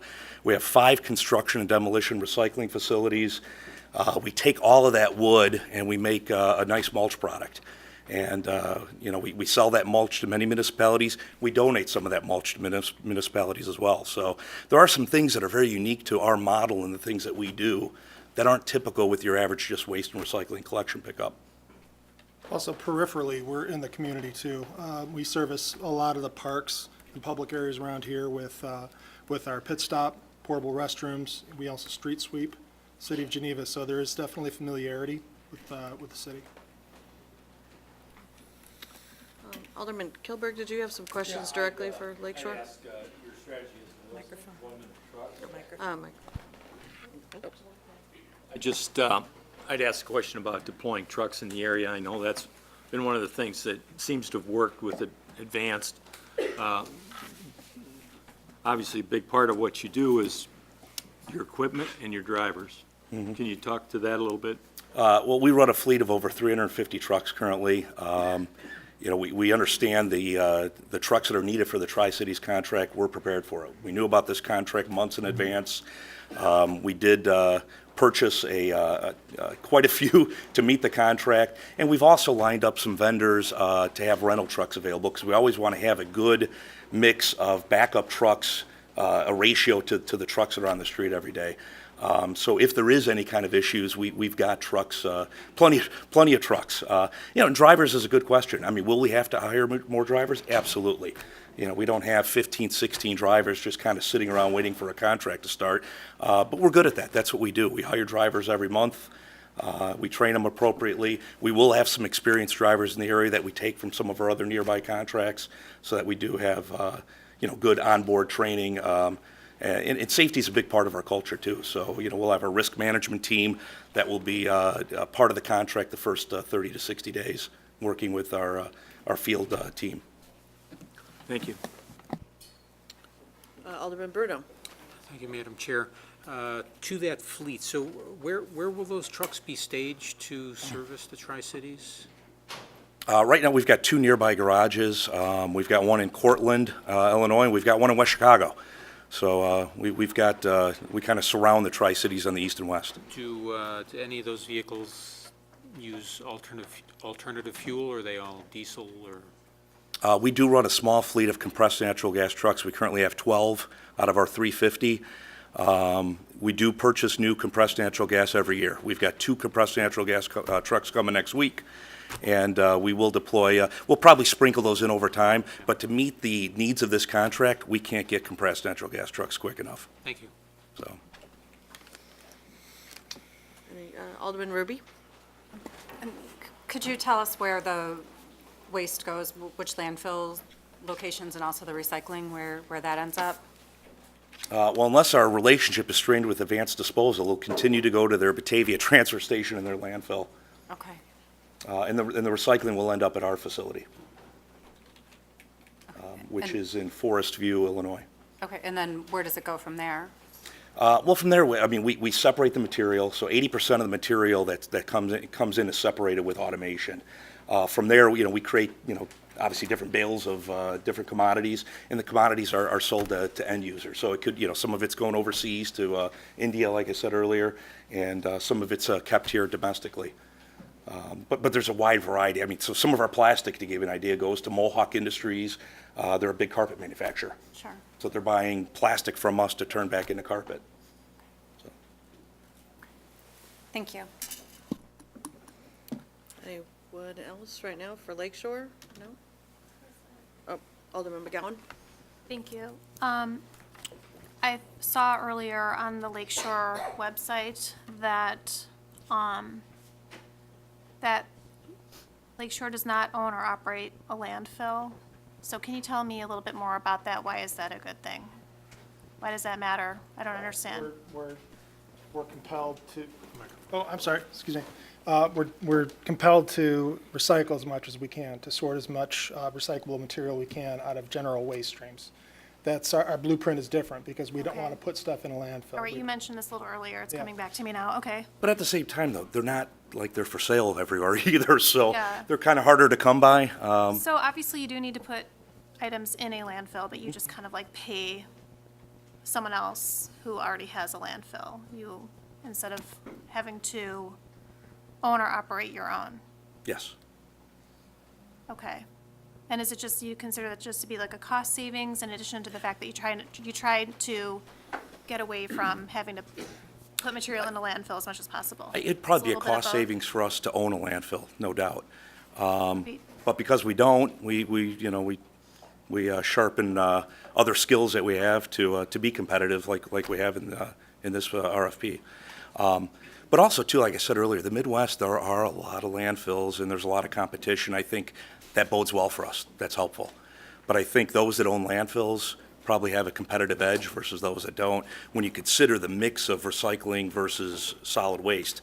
But right now, when you see kind of the down markets in recycling, I think at times it gives us a competitive advantage in processes like this, so. Another question, and I'm just curious, and thank you, by the way, for your answer just now. You mentioned that Lakeshore recently invested another like $1 billion into your recycling facility. And I just think it's really great that you're able to offer a really competitive price proposal, but then you have like it's a huge profit, like $1 billion. It's $1.5 million. Oh, $1.5 million. I don't know why I heard difference. $1 billion, so I think I need to get my ears checked. Yeah, the $1.5 facility million. overall, It's still a lot of money. Okay, let's just go with $1 million. it was about a $10 million facility that we built 2 years ago, and we're putting $1.5 million back in, so All right, well, that makes a little more sense. to meet some of the changes that we're seeing in the marketplaces. Yeah, okay. And so you are, it seems like we're hearing in the news that it's getting harder and harder to recycle. Not just because of China's decision to no longer accept materials, but it seems that people are putting so many items into the recycling bin that seem like they could be recycled, but they really can't be. So, would you consider it a huge challenge then to find new ways to like pull out as many recyclable materials as possible? Like, for example, I know people recycle pizza boxes all the time when they really shouldn't because there's a lot of cheese and like olive oil on the cardboard or whatever it is. One thing, we looked at numerous facilities throughout the country before we built our facility, and so what I think we did is we created a great pre-sort line to grab more material, because some of the material can be recyclable, but it's really not meant for a single-stream recycling facility because of the size, like rigid plastics, like a laundry basket, a lot of facilities wouldn't want, or construction and demolition recycling material. We've got a construction and demolition recycling facility right next to our single-stream recycling facility. So if somebody throws away a large metal item or a 2x4 that they put in their recycling, we could still pull that out and recycle it, where most facilities would call that a residual material that would be destined for the landfill. So we've gotten pretty creative with the design, with the number of laborers that we have pulling material to keep it clean, because at the end of the day, we have to produce a good product. Because if you don't have outlets for that material, which a lot of the country is struggling, that's really where, at the end of the day, we have to have good material, we have to have good education. Fortunately, we have new technology, so we do produce a good byproduct, and we have outlets. The challenge is really just making money doing it. And then do you incinerate, does Lakeshore Recycling Systems incinerate materials as well? We don't. I don't know of anyone in the state of Illinois that's doing that right I don't know now. if it's even legal, I was just curious. We do have a relationship with Covanta Energy in Indianapolis where we've got, I think we send them about 300 yards, which is about 75 tons a day, that we've got customers that want to have a zero waste policy. So we do send that material to Indianapolis, where Covanta has an incinerator. Okay, and then I had a question, one last question regarding the communities that currently use Lake Shore, and I don't remember what it is now, so if it comes back to me, I will ask you. Thank you very much. And we encourage anyone that would like to, call any of our customers, whether they were referenced or not. If you can go to our website and kind of see our list of municipal customers, and feel free to call any one of them.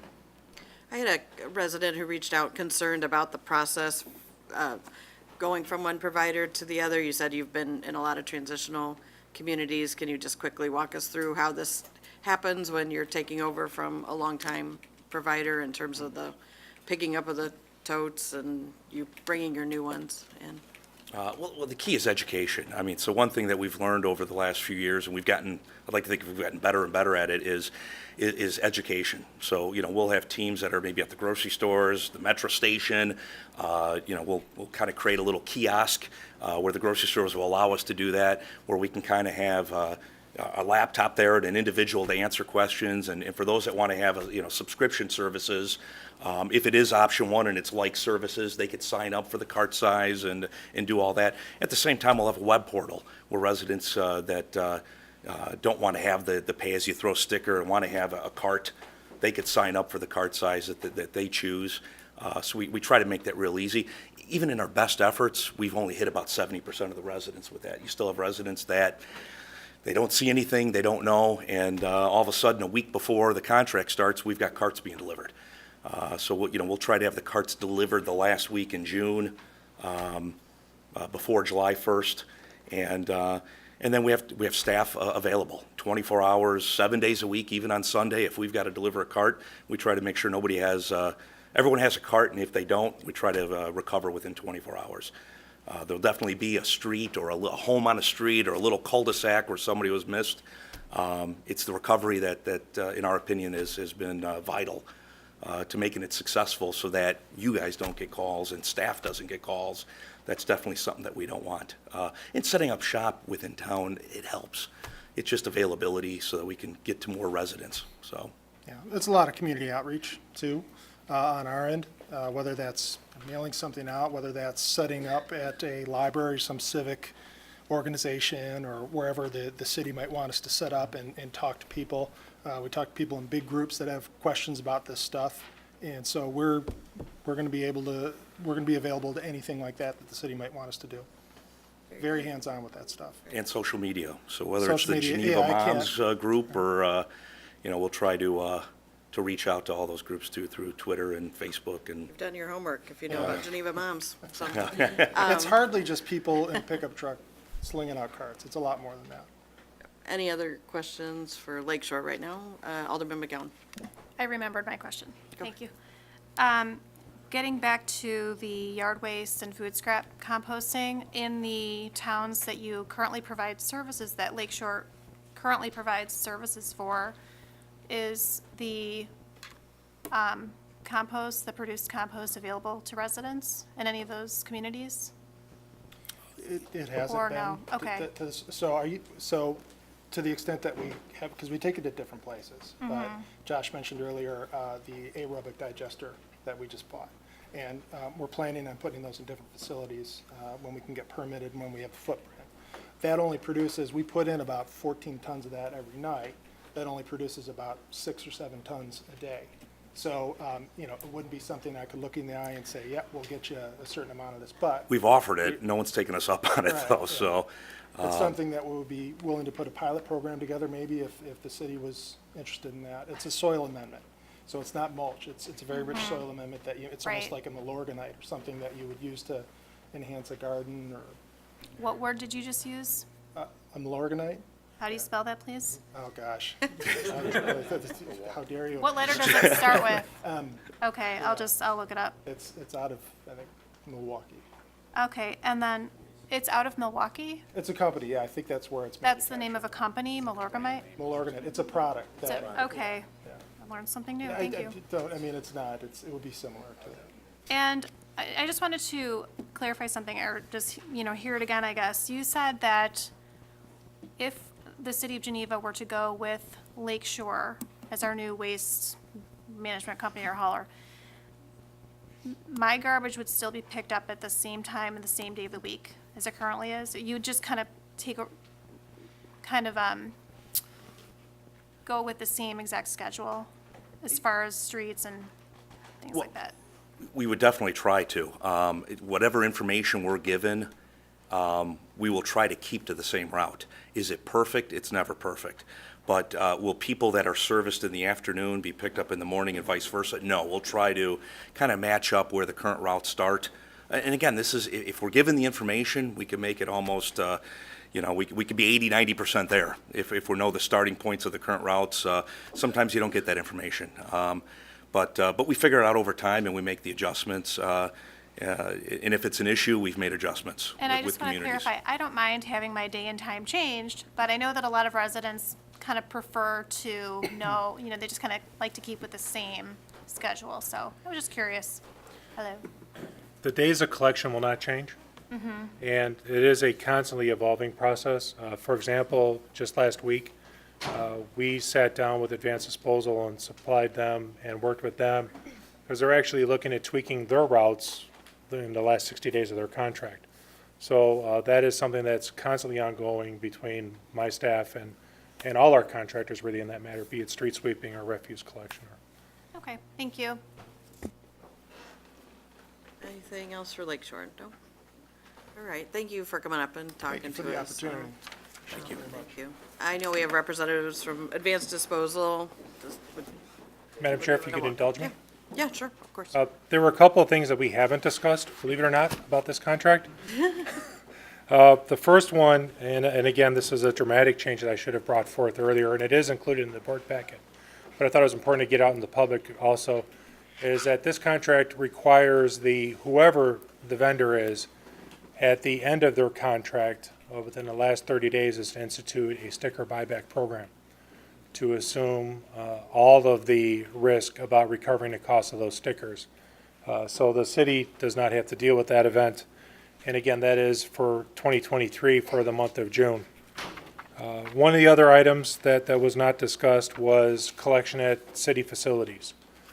Built into this contract and the costs assumed by the vendors is to provide refuse and recycling services to all the city-owned facilities, including the wastewater plant, the water treatment plant, Public Works, the 2 fire stations, City Hall, and the police station, as well as conducting Monday, Wednesday, and Friday collection through the downtown business area.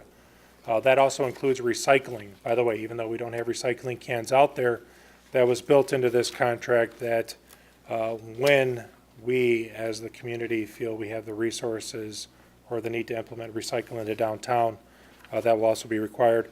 And then finally is the collection from the festivals and special events.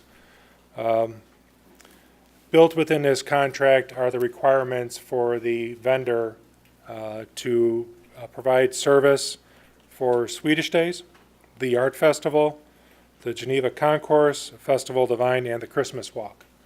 And we have worked with the Chamber over the last 5 years to develop a fairly good what their needs are for both large toters as well as the containers, and that was built into the contract. And we also built within this contract language that if, for example, the Chamber felt for Swedish Days that they need twice the amount of toters or containers that whoever the successful vendor is would have to supply those at no cost. So that is also built into this contract, as well as the special collection requirements for that day for all those special events. So it's not just Monday, Wednesday, Friday, it's daily in case of Swedish Days. And I apologize for not bringing that up earlier. Any questions related to that? All right, thanks, Mr. Babica. Thank you, Madam Chair. Yeah, so would someone from Advanced Disposal want to come speak? Thanks for being with us here tonight. Just please introduce yourself. Absolutely. Good evening, Madam Chair, Mayor Burns, City Council members, and staff. My name is Tish Powell, and I am the Municipal Marketing Manager with Advanced Disposal. I'm joined here tonight by Christopher Rooney, our General Manager of our Batavia Division and Transfer Station, as well as Bob Pfister, our Regional Government Affairs and Municipal Marketing Manager, standing, and obviously a host of our employees who proudly serve the Geneva community. We would like to first thank the City of Geneva for the opportunity to be your service provider over the past 5 years. During that time, Advanced Disposal has not only had the privilege of providing Geneva residents with excellent service that you've heard about tonight, we have become a partner in your community. From our environmentally friendly compressed natural gas trucks that currently pick up trash and recycling in your neighborhoods, to our membership with the Geneva Chamber of Commerce, our support of the Geneva Community Chest, and many other organizations, Advanced Disposal has been a good neighbor to the Geneva community. Our Batavia-based operations employ more than 200 people, many of whom are residents of your community and are here this evening. We are more than just your service provider. We are an economic driver for the Tri-Cities, with our operations accounting for more than $200,000 in annual property taxes that support Batavia and Geneva school districts, and an annual payroll of more than $11.7 million. That's an average of over $55,000 per year for our average salary of our employees, which as a city council, you know that that is a very good salary in this area. Our employees eat at your restaurants, shop at your stores, and volunteer in the Geneva community. Alderman McGowan mentioned earlier about the finished compost. We are the service provider for Mill Creek, and just over last month during Earth Day, we provided a free finished compost pickup for Mill Creek residents, and we co-sponsored that in conjunction with Kane County. That was very popular for those residents. We provide the ride-along food scrap collection program that you're looking at now. In Mill Creek, we've done it there for the last year, and it's been very popular with their residents. And we were proud to provide that service to those residents. But we come to you today with serious concerns about the recommendation before you. As a local elected official myself, I fully understand how important these services are to your community, and I respect the work that goes into making these decisions. They are not to be made in haste or without thorough due diligence. The consequences are too great.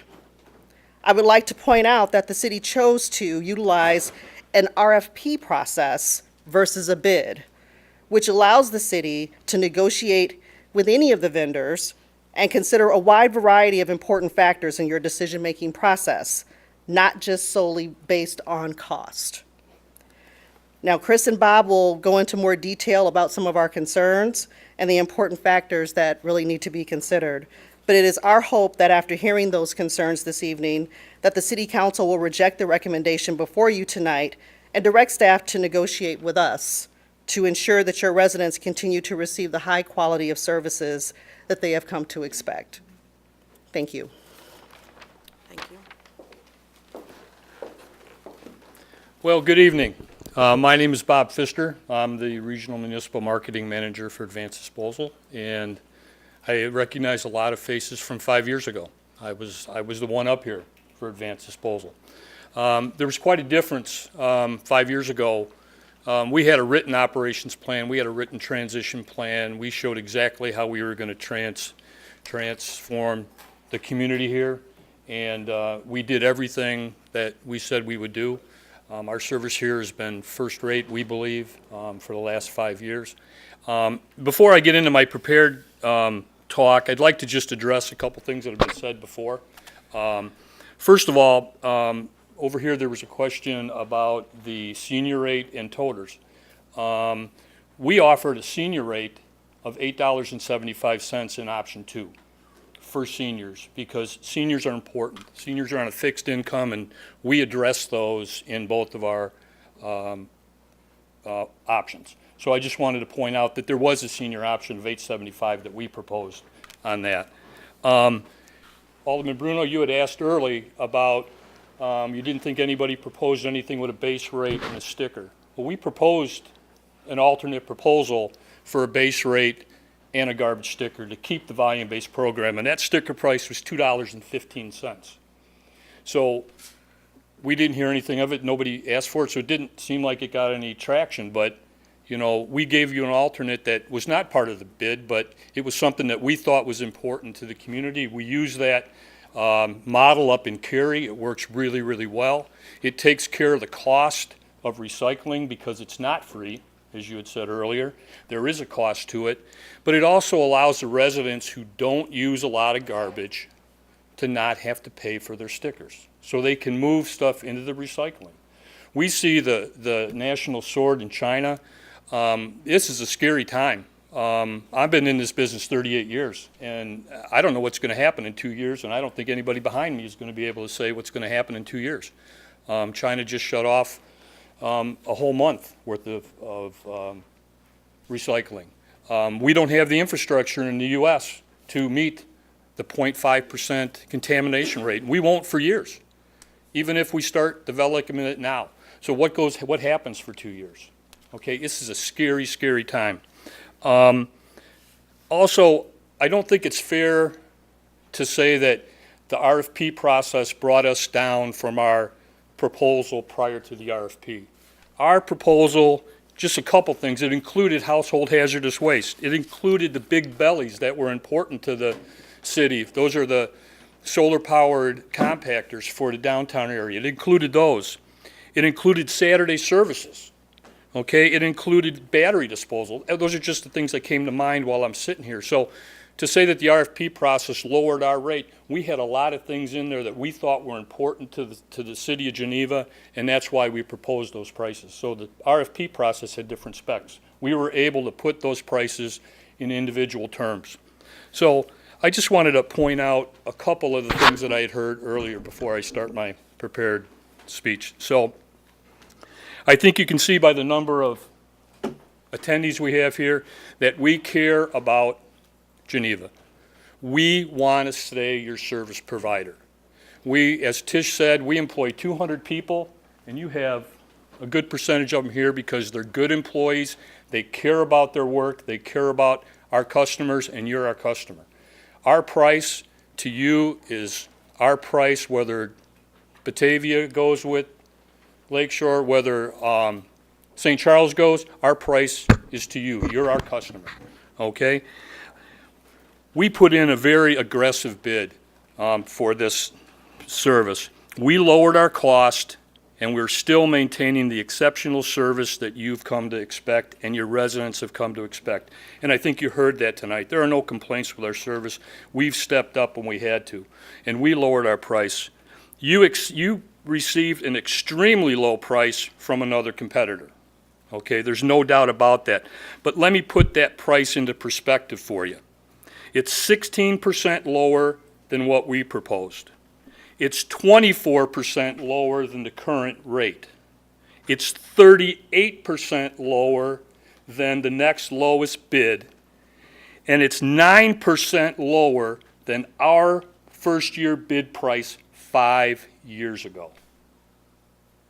It's a lowball price, and when you get a lowball price, you usually get what you pay for. The annual increase for the other customer is 4.5% per year. Ours is 2%. To put that in perspective, CPI has been 1.12% on average over the life of the last contract.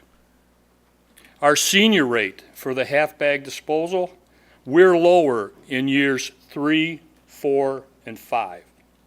We're only a penny more in year 2. Again, we address the seniors in our proposal. Staff and the new proposer is asking you to make this decision in great haste, that it has to be done very quickly, and I caution you that that's not in your best interest.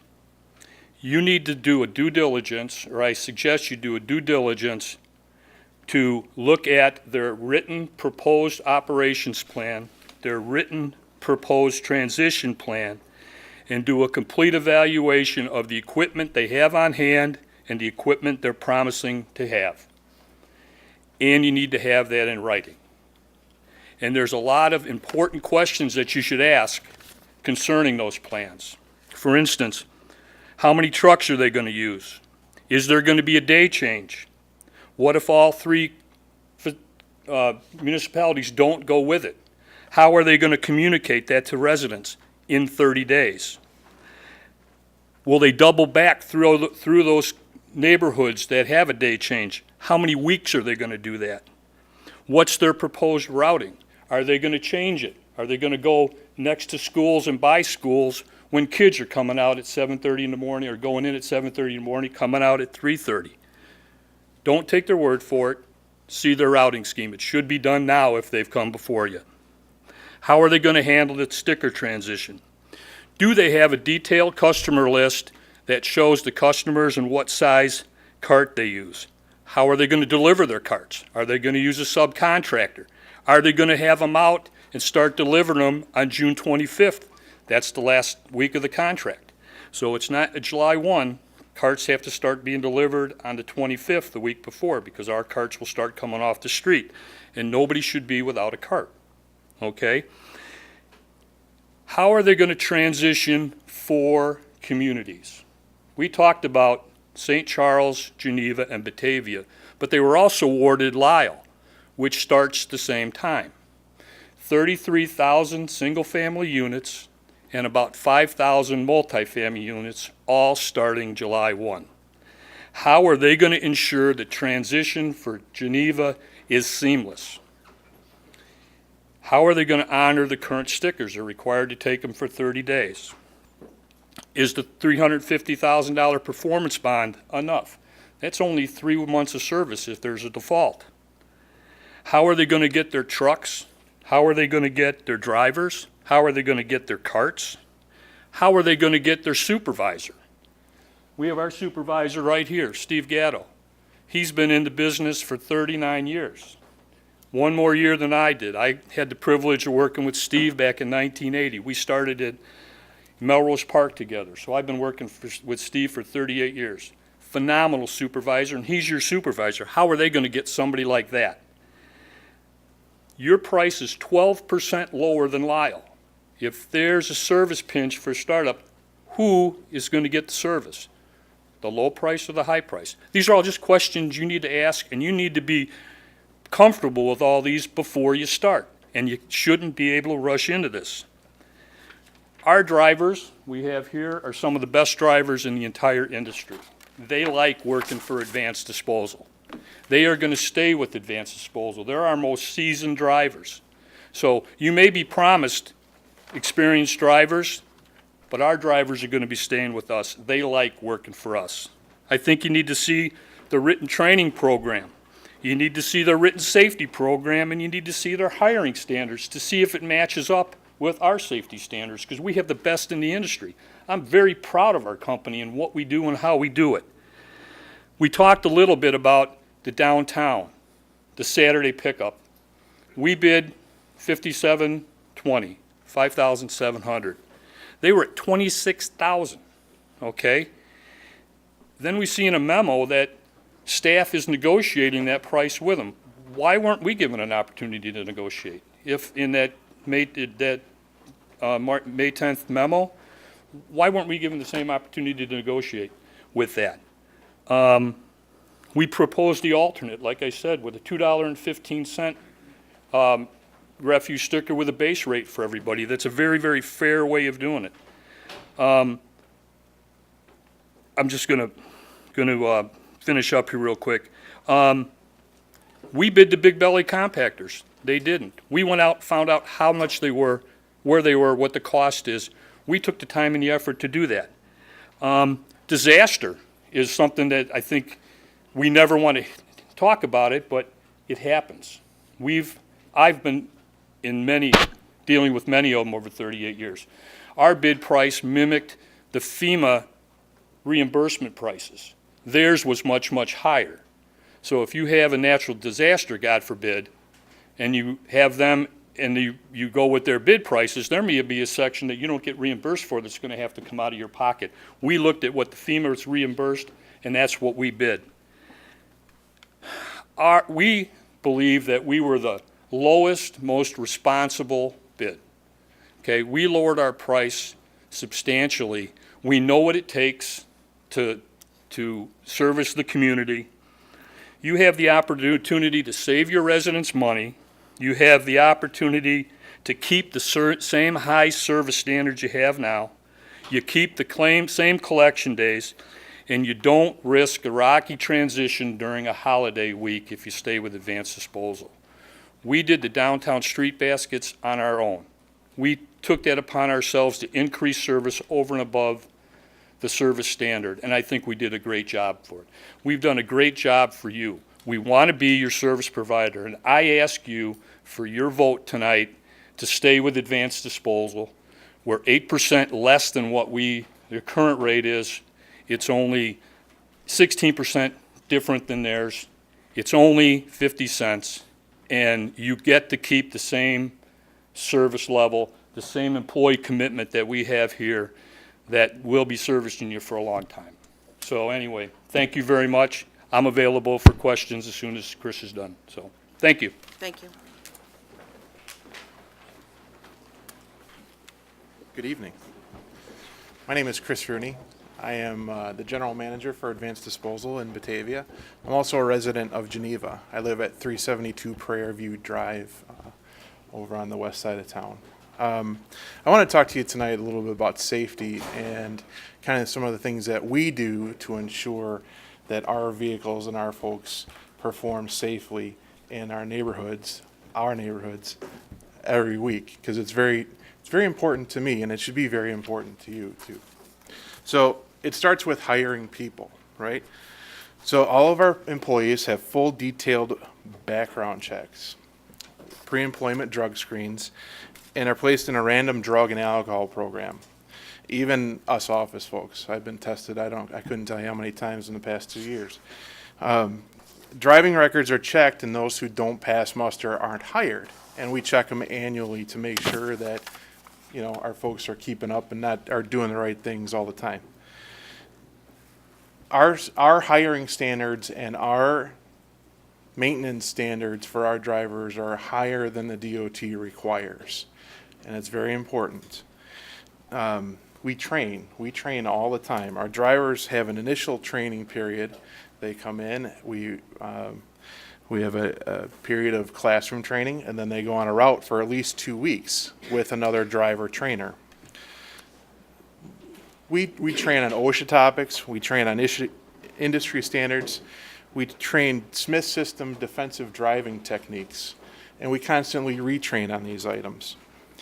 Service standards, as well as other company standards, are also trained, and we have some of the most stringent safety and service standards in the industry, which is why you see there's a difference. This is why you don't have a lot of phone calls from our customers. And once people are trained, they're tested, and they're held accountable, right? We don't have a bunch of guys doing whatever they want with a garbage truck. It's not good business. We spend a great deal of time out on the road coaching and observing our drivers. We have 3 route managers who are assigned to our drivers. Mr. Gatto behind me, his sole job is to work in the Tri-Cities to maintain safety and service standards of our company, right? At any given time, he is within the city limits of Batavia, Geneva, and St. Charles. So then we get to DOT, right? The Department of Transportation. There's a lot of rules and regulations when it comes to hiring drivers, maintaining vehicles, and how you do that in accordance with the law. We strictly adhere to all Department of Transportation rules and regulations. We go to great lengths to make sure we are always compliant. Compliance is non-negotiable for us, right? For hours of service, this means a driver cannot work more than 60 hours in a given week or 14 hours in a given day. We actually come in well under those marks for our residential line of business because we are concerned that safety is compromised when drivers are fatigued. Our work is physically demanding, and rest is of the utmost importance. Know that DOT adherence, this is never going to be a concern when you work with us. And we are happy to prove it to you, right? I can stand here all day and tell you things, but ask me for proof. I will gladly give you proof of compliance. Please ask any other proposer that they are fully DOT compliant with hours of service and their fleet. Our maintenance shop in Batavia has over a century of experience working on garbage trucks. Manufacturers come to us with new products so that we can try and break them and show them what is wrong with their new products. I've been around this industry my entire life. I'm a second-generation garbage man. My dad is retired out of the industry. He's probably watching tonight. He's also a resident of Geneva. So I've been around a lot of maintenance shops my entire life. This is the best one I have ever worked in, and it's because of the people, and it's because of the experience level. Maintenance means a lot, right? We have a fleet of 50 trucks. 55,000 trucks, 55,000 pound trucks. That's a lot of risk to put on the road every day, right? And we have to ensure that those trucks, when they leave our lot, they have to be safe. Those trucks interact with thousands of people daily, in traffic, in our neighborhoods. It's imperative that those trucks, those brakes, and every safety item on those trucks is in working order every time, right? One brake failure means somebody dies. Our trucks are inspected with great frequency. This frequency is prescribed by our company policy, and we track what we do to our trucks. Every time we inspect a truck, we track it. Most of the time, in most cases, these inspections and these maintenance frequencies exceed manufacturer recommendations. We are that concerned about our vehicle safety. Please understand that even a new truck, if it's not properly maintained, it's extremely dangerous, especially when it's loaded with tons of garbage and recycling, driving in residential neighborhoods. To ensure our fleet is in tip-top shape, we actually have an outside company that inspects our fleet in addition to our own folks. We don't want to miss anything when it comes to our fleet and our safety of our fleet. It's a matter of life and death, right? Fleet safety is life and death. Please understand with all proposers' maintenance practices and standards are. Saying that a new truck will be used is simply not enough to drive through my neighborhoods where my kids are playing. Drive cam, right? We have drive cam in all of our vehicles. Every vehicle that is branded with advanced disposal, actually every one we own, has a drive cam. And drive cam is a driver monitoring device that is constantly active. When a jarring event occurs to the vehicle, a recording of the 8 seconds preceding that event, along with the 4 seconds following that event, is sent to an independent company for review. That company will look at the situation in the event and score it based on the risk of that event. Management has an opportunity to review the event with that driver. We've had Advanced Disposal has had drive cam for more than 10 years. It has greatly improved driving behaviors and as a result has greatly reduced the number of accidents we have been involved in. Not all companies have drive cam. So please ask about drive cam.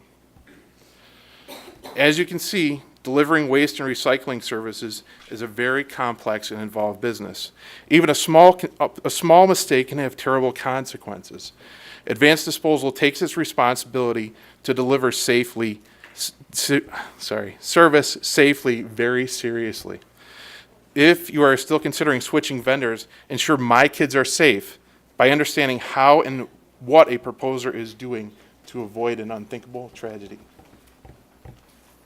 Thank you very much. Thank you.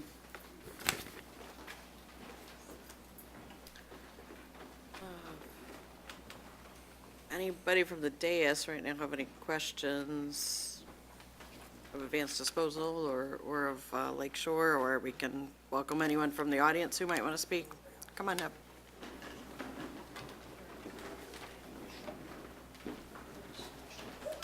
Thanks for being here. If you could just Thank you, guys. introduce Good yourself. evening, ladies and gentlemen. My name is Scott Pagnarelli. I work for waste management industry for almost 10 years, the last 3 of them being with Advanced Disposal.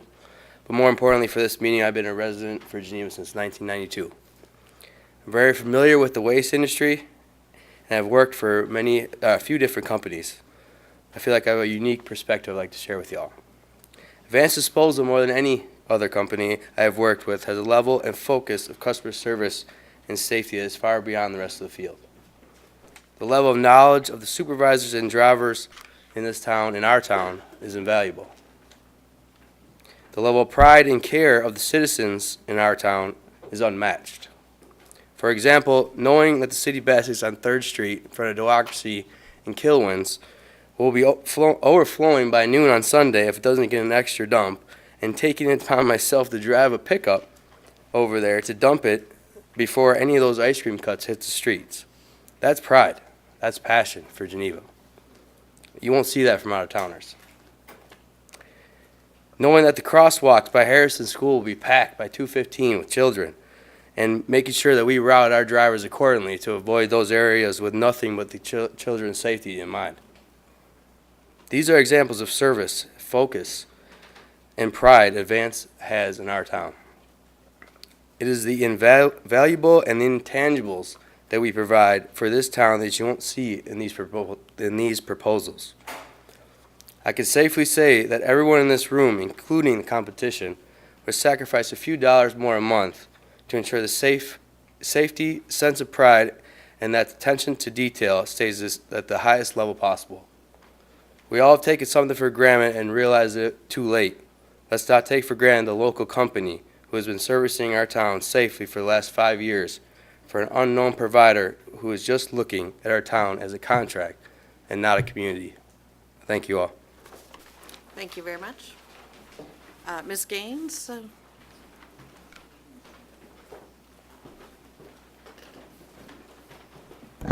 It really throws me when you guys change sides like this. I'm not looking at the same faces. Okay. Jean Gaines, Geneva Chamber of Commerce. I would be remiss if we did not recognize the contributions of Advanced Disposal for the last 5 years. They have given great service and made many contributions to the 3 communities, and I know my counterparts are making the same kind of statements to their city councils. They have responded quickly to our requests for festival needs, meeting with Public Works and our staff. They have made things run very smoothly, and as you know, our demands for festivals are pretty considerable. I just feel service over and above the contract should be noted and recognized, and anyone who will follow would have very high standards to complete. So our hats off to Advanced Disposal. Thank you. Thank you. Yep.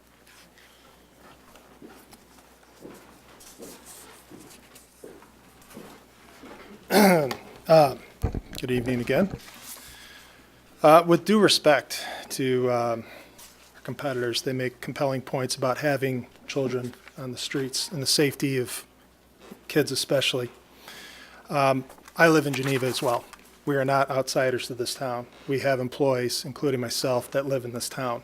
I have 3 children, under 10 and under rather. The importance of safety on these streets on a personal level is no less important than what you just heard. We will take it as the most paramount thing to be safety, as we do in every town that we're in. Every town that we're in without exception. And as Bob noted, if you'd like to, I think you vetted our company pretty carefully. Company's very similar to Geneva.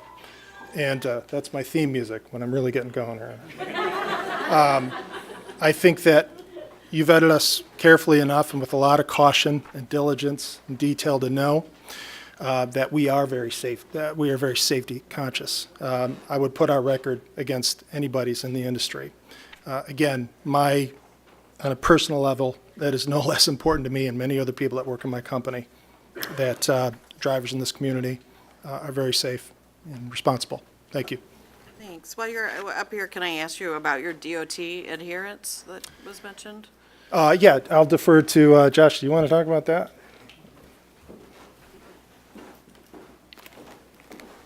He's only deferred to me because I wear an operations hat as well, so.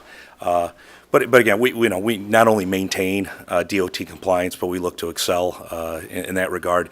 I think our whole industry has done a much better job in regards to safety. I mean, it's been a high-level conversation among the solid waste, all the different associations that we belong to and the organization has. Many of our representatives are giving speeches on this to municipalities throughout the country. So, organizations do look to our company for some of our best practices, some of the things that we've done. I'd be more than happy to share our records with you. We've got excellent records when it comes to workers' compensation, modification rates, DOT compliance, and safety at all of our facilities and on the street. So more than happy to share that over the next day or two here. Do you use the driver cams? We did. We just started installing it, so we've got it in about half of our fleet currently. All of our trucks in the Tri-Cities would be installed with them brand new. So every new truck has a drive cam installed in it. And all of our older trucks, which our average age of our fleet's only about 7.5 years old, all of those trucks are being equipped with them over time. So by the end of the year, we will have 100% compliance with drive cam. Any other questions from up here? I had a question. Alderman Kilberg and then Alderman Ruby. You said that you are providing the current street sweeping services here in Geneva, right? Yes. Okay. What is your policy on cell phone use of a street sweeper operator? In other words, if you had a street sweeper that was using his cell phone texting while he was operating the piece of equipment, what would be your company's policy as it relates to, I guess I would call that a violation? Yeah, we banned the use of cell phones. Initially, when we did this years ago, it was difficult because of communication with drivers. So to kind of combat that, we put onboard tablets on our vehicles so that our dispatchers can load the next order for drivers. But we do ban the use of cell phones. Can we be 100% with it? No. But drive cam helps because, again, when there is some sort of situation where the drive cam is turned on and we see the use of a cell phone, we can let go of a driver for it. And drivers don't want to be let go for the cell phone use. So you have those in your street sweepers? We are installing the drive cams in every single truck by the end of the year. Yes. I had an experience where I saw one of your operators from my office window using a cell phone while he was moving down the street. Yeah. This happened within the last couple of years. So how many OSHA reportables have you had as a company over the last, let's say, 2 or 3 years? Have you had much in the way of reportable injuries? We have not had many. I don't know the number. I can get that number, though, from our VP of Risk Management, but I can't recall any particular one at all. So I don't know if we have any OSHA recordable injuries at this point. So, but I'm sure there's something. I mean, again, we have 750 employees. So, and it is discouraging to hear that, especially at the timing of it with an employee on a phone. Well, but it's something we talk about often, and it's part of our regular safety talks and toolbox talks that we have on a weekly basis. Thank you. Alderman Ruby? Yeah, I would just be curious to hear your response to all of, not to spend another hour here, but anything that really stuck out to you that you would like to comment on. I would love to give you the opportunity. I'd love to hear your response. I guess one thing in particular, the transition of 4 towns, 4 municipalities with a July 1st date. Do you? that would be difficult? You know, it is. There's no doubt it's difficult, but we did plan and prepare. One thing that I think our company is unique at, we've got relationships, and in this no disrespect to Advanced Disposal and their relationships, we're buying more equipment in the Chicago market than anybody, and it's a function of our growth. Some of the relationships we have, whether it's Mack Trucks directly, body manufacturers, and cart manufacturers, you know, one thing that we did, and we did this even 10 years ago, if we couldn't meet the needs of some of these residential contracts or even some of our larger commercial contracts, we didn't bet on them. We've made sure that our growth was sustainable and that we can handle it. We added 7 communities 2 years ago within a 3-month time period. So it's definitely something that we can do. We've overstaffed our organization for years because of our growth. And again, the growth doesn't come just from good looks and winning personalities. It's been fantastic service and a record of great service. I mean, it's hard to win over communities like Wheaton and Highland Park and Winnetka and Glencoe that have extremely high standards, no different than Geneva does, if you're not doing it with exceptional service above and beyond. And you know, when you look at our trucks are all brand new. They look, you know, they're beautiful. They're, you know, from a maintenance perspective, we hold all that in high regard. I don't disagree with anything Advanced Disposal stated, other than insinuating just because our price is low, that we're taking shortcuts on maintenance or safety or DOT or OSHA. We're certainly not. We've got state-of-the-art facilities. We've been acquisitor. We've bought companies, and we've dumped nothing but money into those companies just to get whether it's the fleet or the facilities up to a standard that was acceptable to us. You know, when you look at safety and you look at maintenance, it's bottom line dollars. And that's something that you can't take shortcuts on that. And so, you know, we're more than happy. I mean, our proposal does have some pretty in-depth information on our transition plan. And again, I think when you just look at the communities over the last 5 years, we've had more. I mean, we call it controlled chaos within our organization. We have a launch team. That's all they do is set up new contracts, whether it's commercial, like the University of Chicago a little over a year ago, Loyola University, and the various municipalities that we have.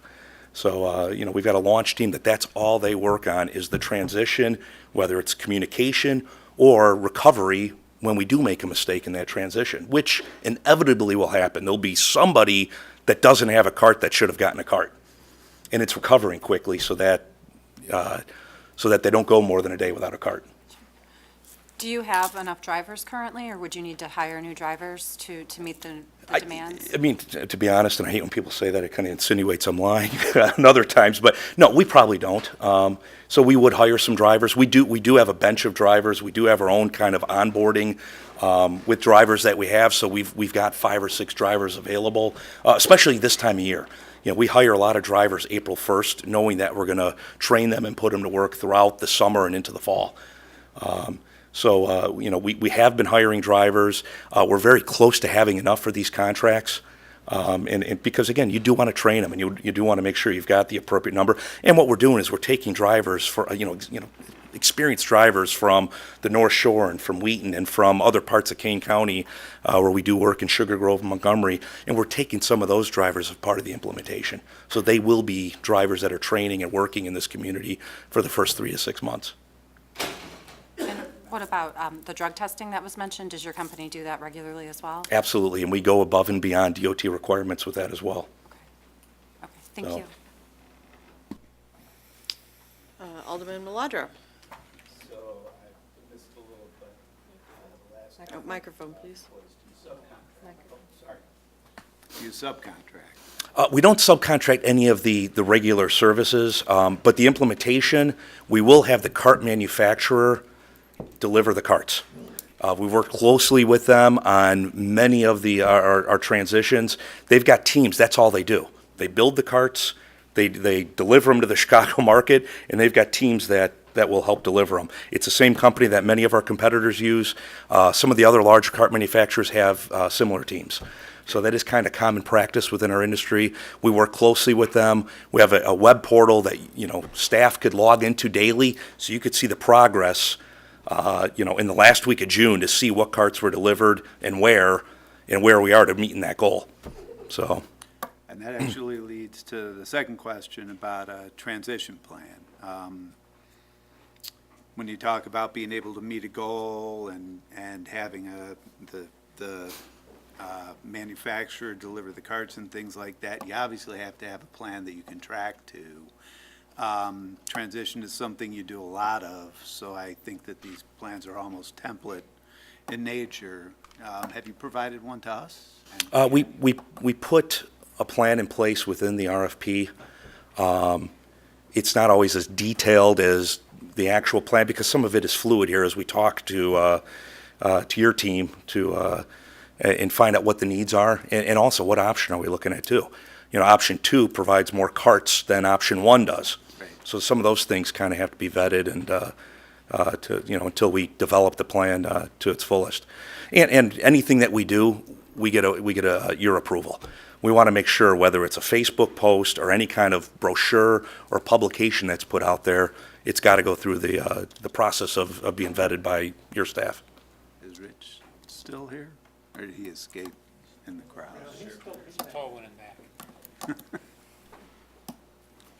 Personally, I would have hid in the crowd and found my way out the door.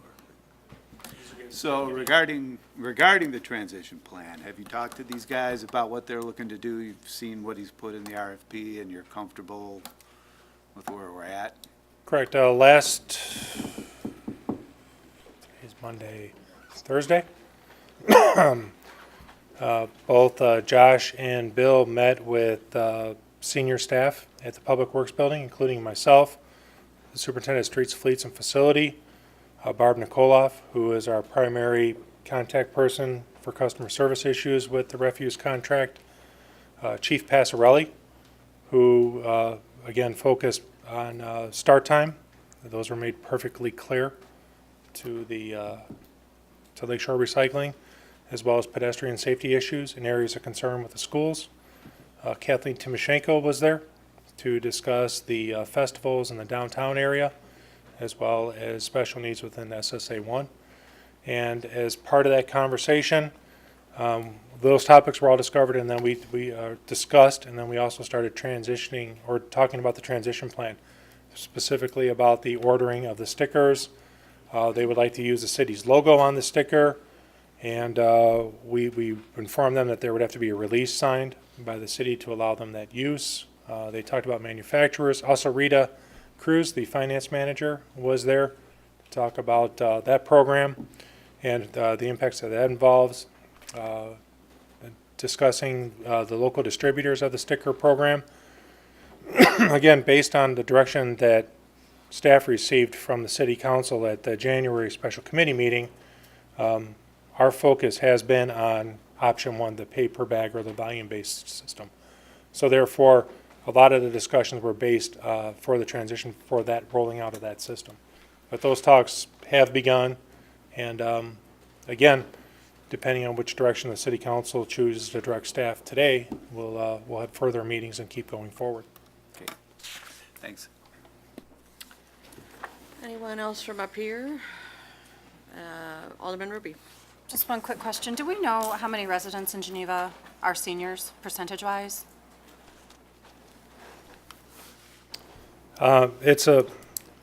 Unfortunately, we do not have the data Okay. from Advanced Disposal. That's not a requirement for their data submittals as to how much or who utilizes that senior option. We do have the data that they do supply for the bags, and roughly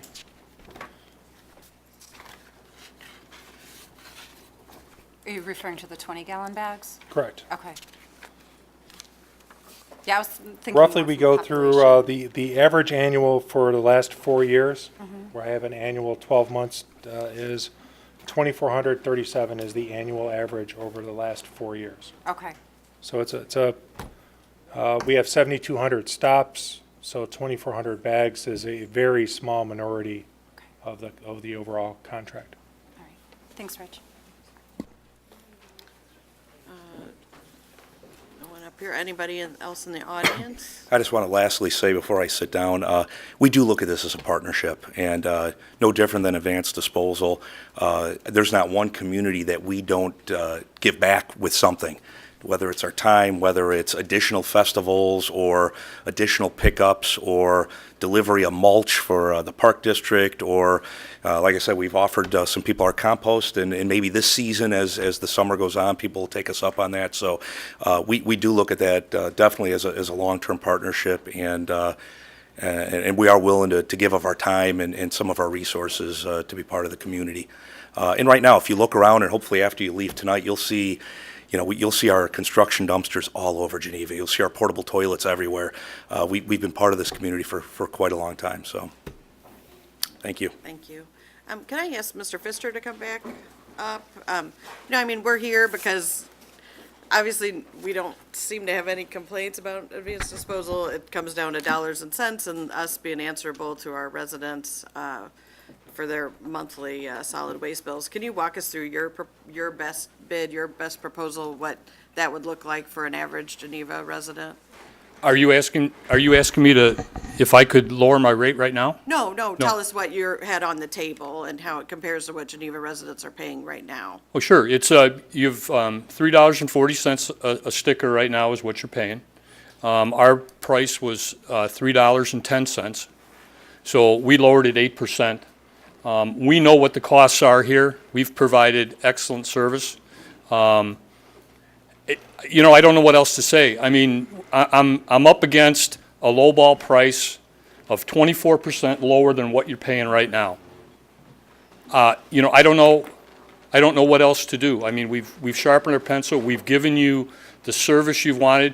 We've had our employees come tonight in order to show you the commitment that we have. You have a known commodity here with us, and what you've heard here is promises. You haven't seen a written transition plan. You haven't seen a written operations plan. You've heard that, but you haven't seen anything.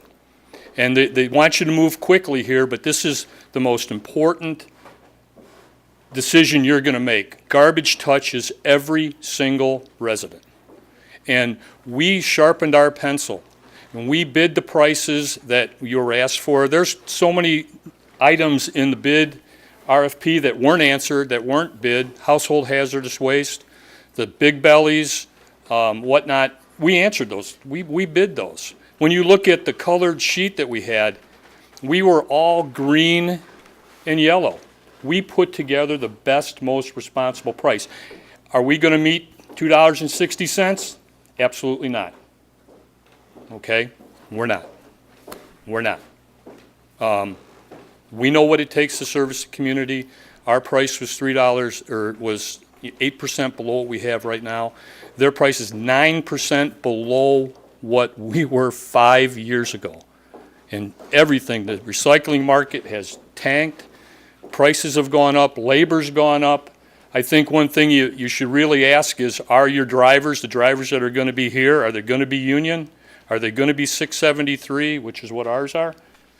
If they're potentially pulling out of Cortland, which is out near DeKalb, that's not West Chicago, that's not 673, so I would ask that question too, just to make sure. I don't know, but that's a question you should ask, is there a labor issue? Are they going to meet prevailing wages for that? I don't know the answer, but you should question that. I just ask you, do not move too fast on this. You've got time. I mean, I don't know how they're going to do it in 30 days with 4 communities. I'm glad I don't have to do it, but so, I mean, we've given you a tremendous, tremendous price. We're proud of it. I'm not ashamed of it at all, and I ask you for your vote. We lowered our price. I can't compete with that, and I ask you for your vote tonight for us to keep us. We're a known commodity. We've given you great service. We will continue to give you great service.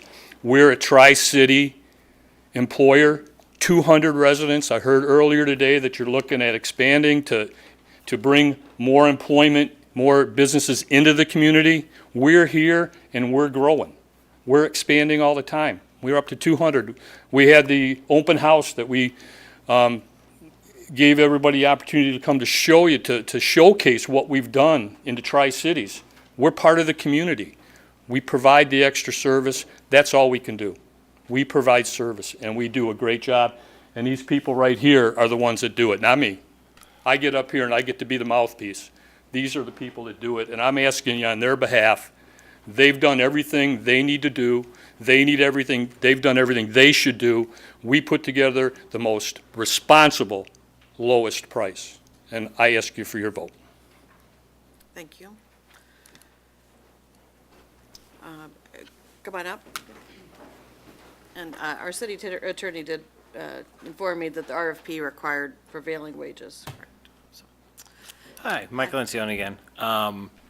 I had kind of the unique circumstance of receiving services from both companies because I was living in Wheaton during the transition and now live in Geneva.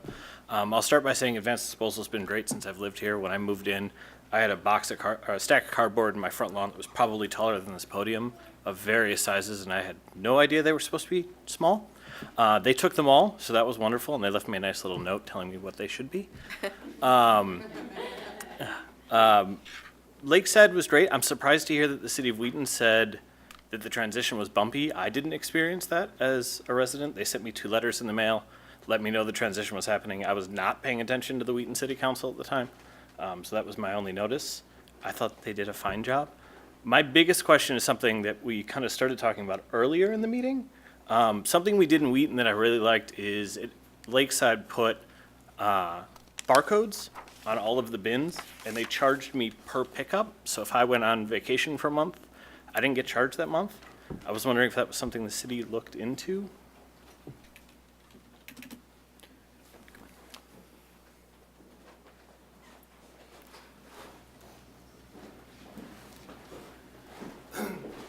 It's a good question. I think what he's referring to in Wheaton, we implemented what's called an RFID system, radio frequency identification system. It's similar to a pay-as-you-throw program, but you essentially eliminate the concept of stickers other than for using for extra material or yard waste. What it does is there's a chip in each cart, and when that cart is lifted, it communicates with a reader on the truck, and that essentially serves as the ticket.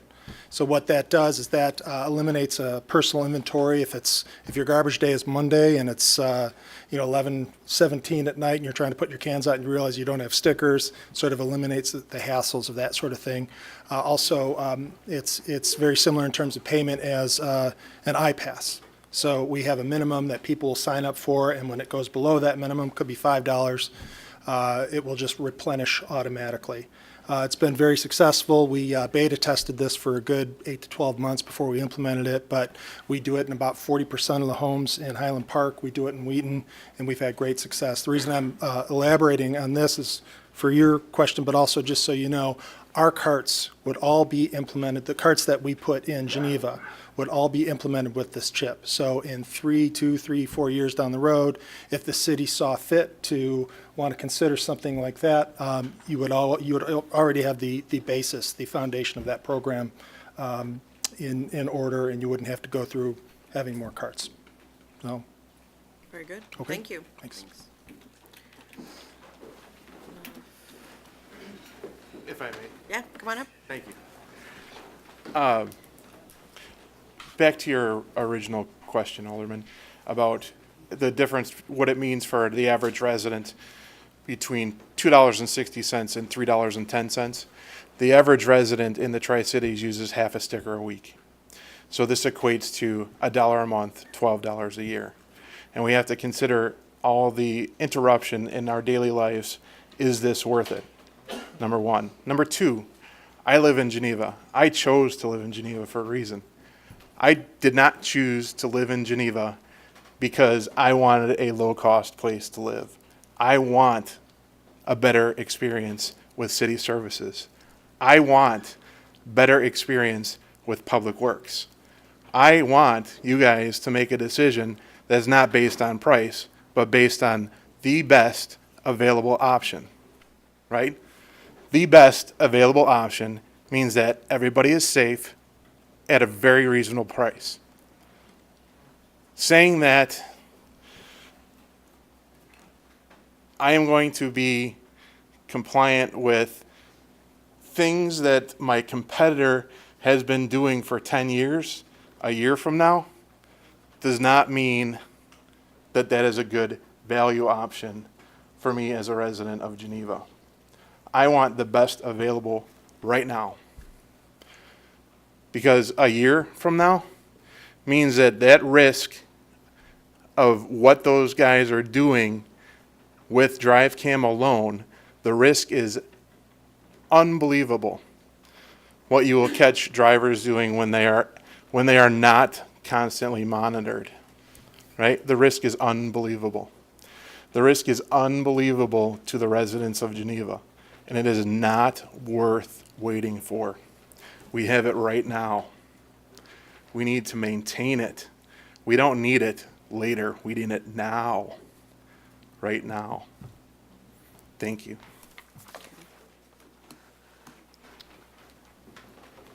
Well, as we near 10 o'clock, I guess I'm looking for some direction from the committee. Alderman? Yes, yes. I would, Alderman. it seems like we're nearing the end of the discussion, so I would suggest that we continue on to finish up this discussion tonight as opposed to postponing. I personally don't feel ready to vote tonight, but No. I think this is a massive issue that does affect all of us every week, and I think if I voted tonight, this would be one I'd wish I'd had more time on personally, but some of you might not feel that way.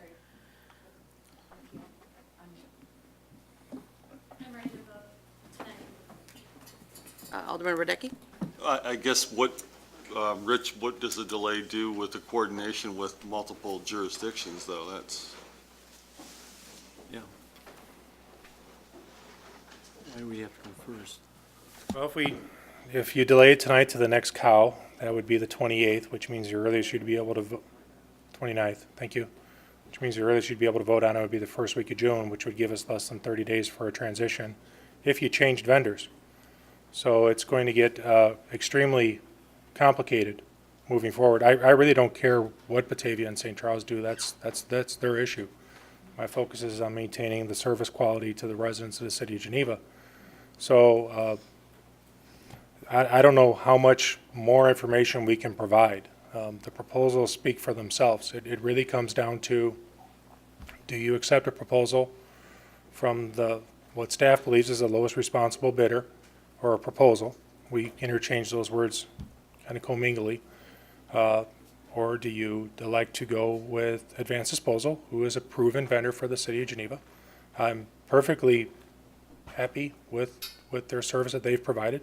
It's not all been wine and roses like, we've heard tonight, but they're marketing themselves to the city council. We've had our issues with Advanced Disposal, and to their credit, they've addressed them. But at the same time, we need to move forward.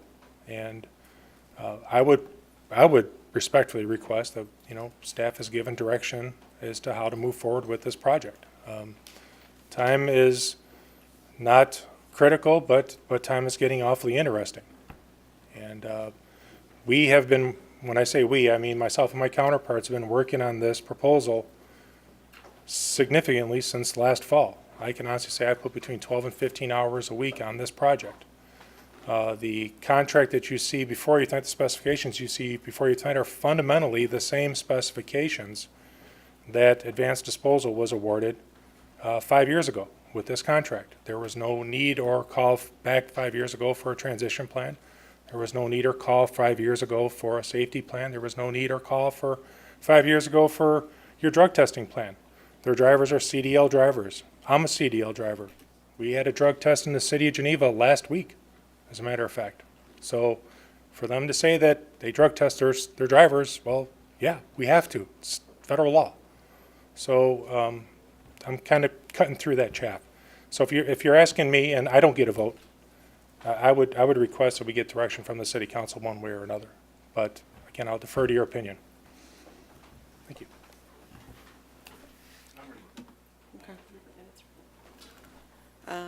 Everybody else ready to vote?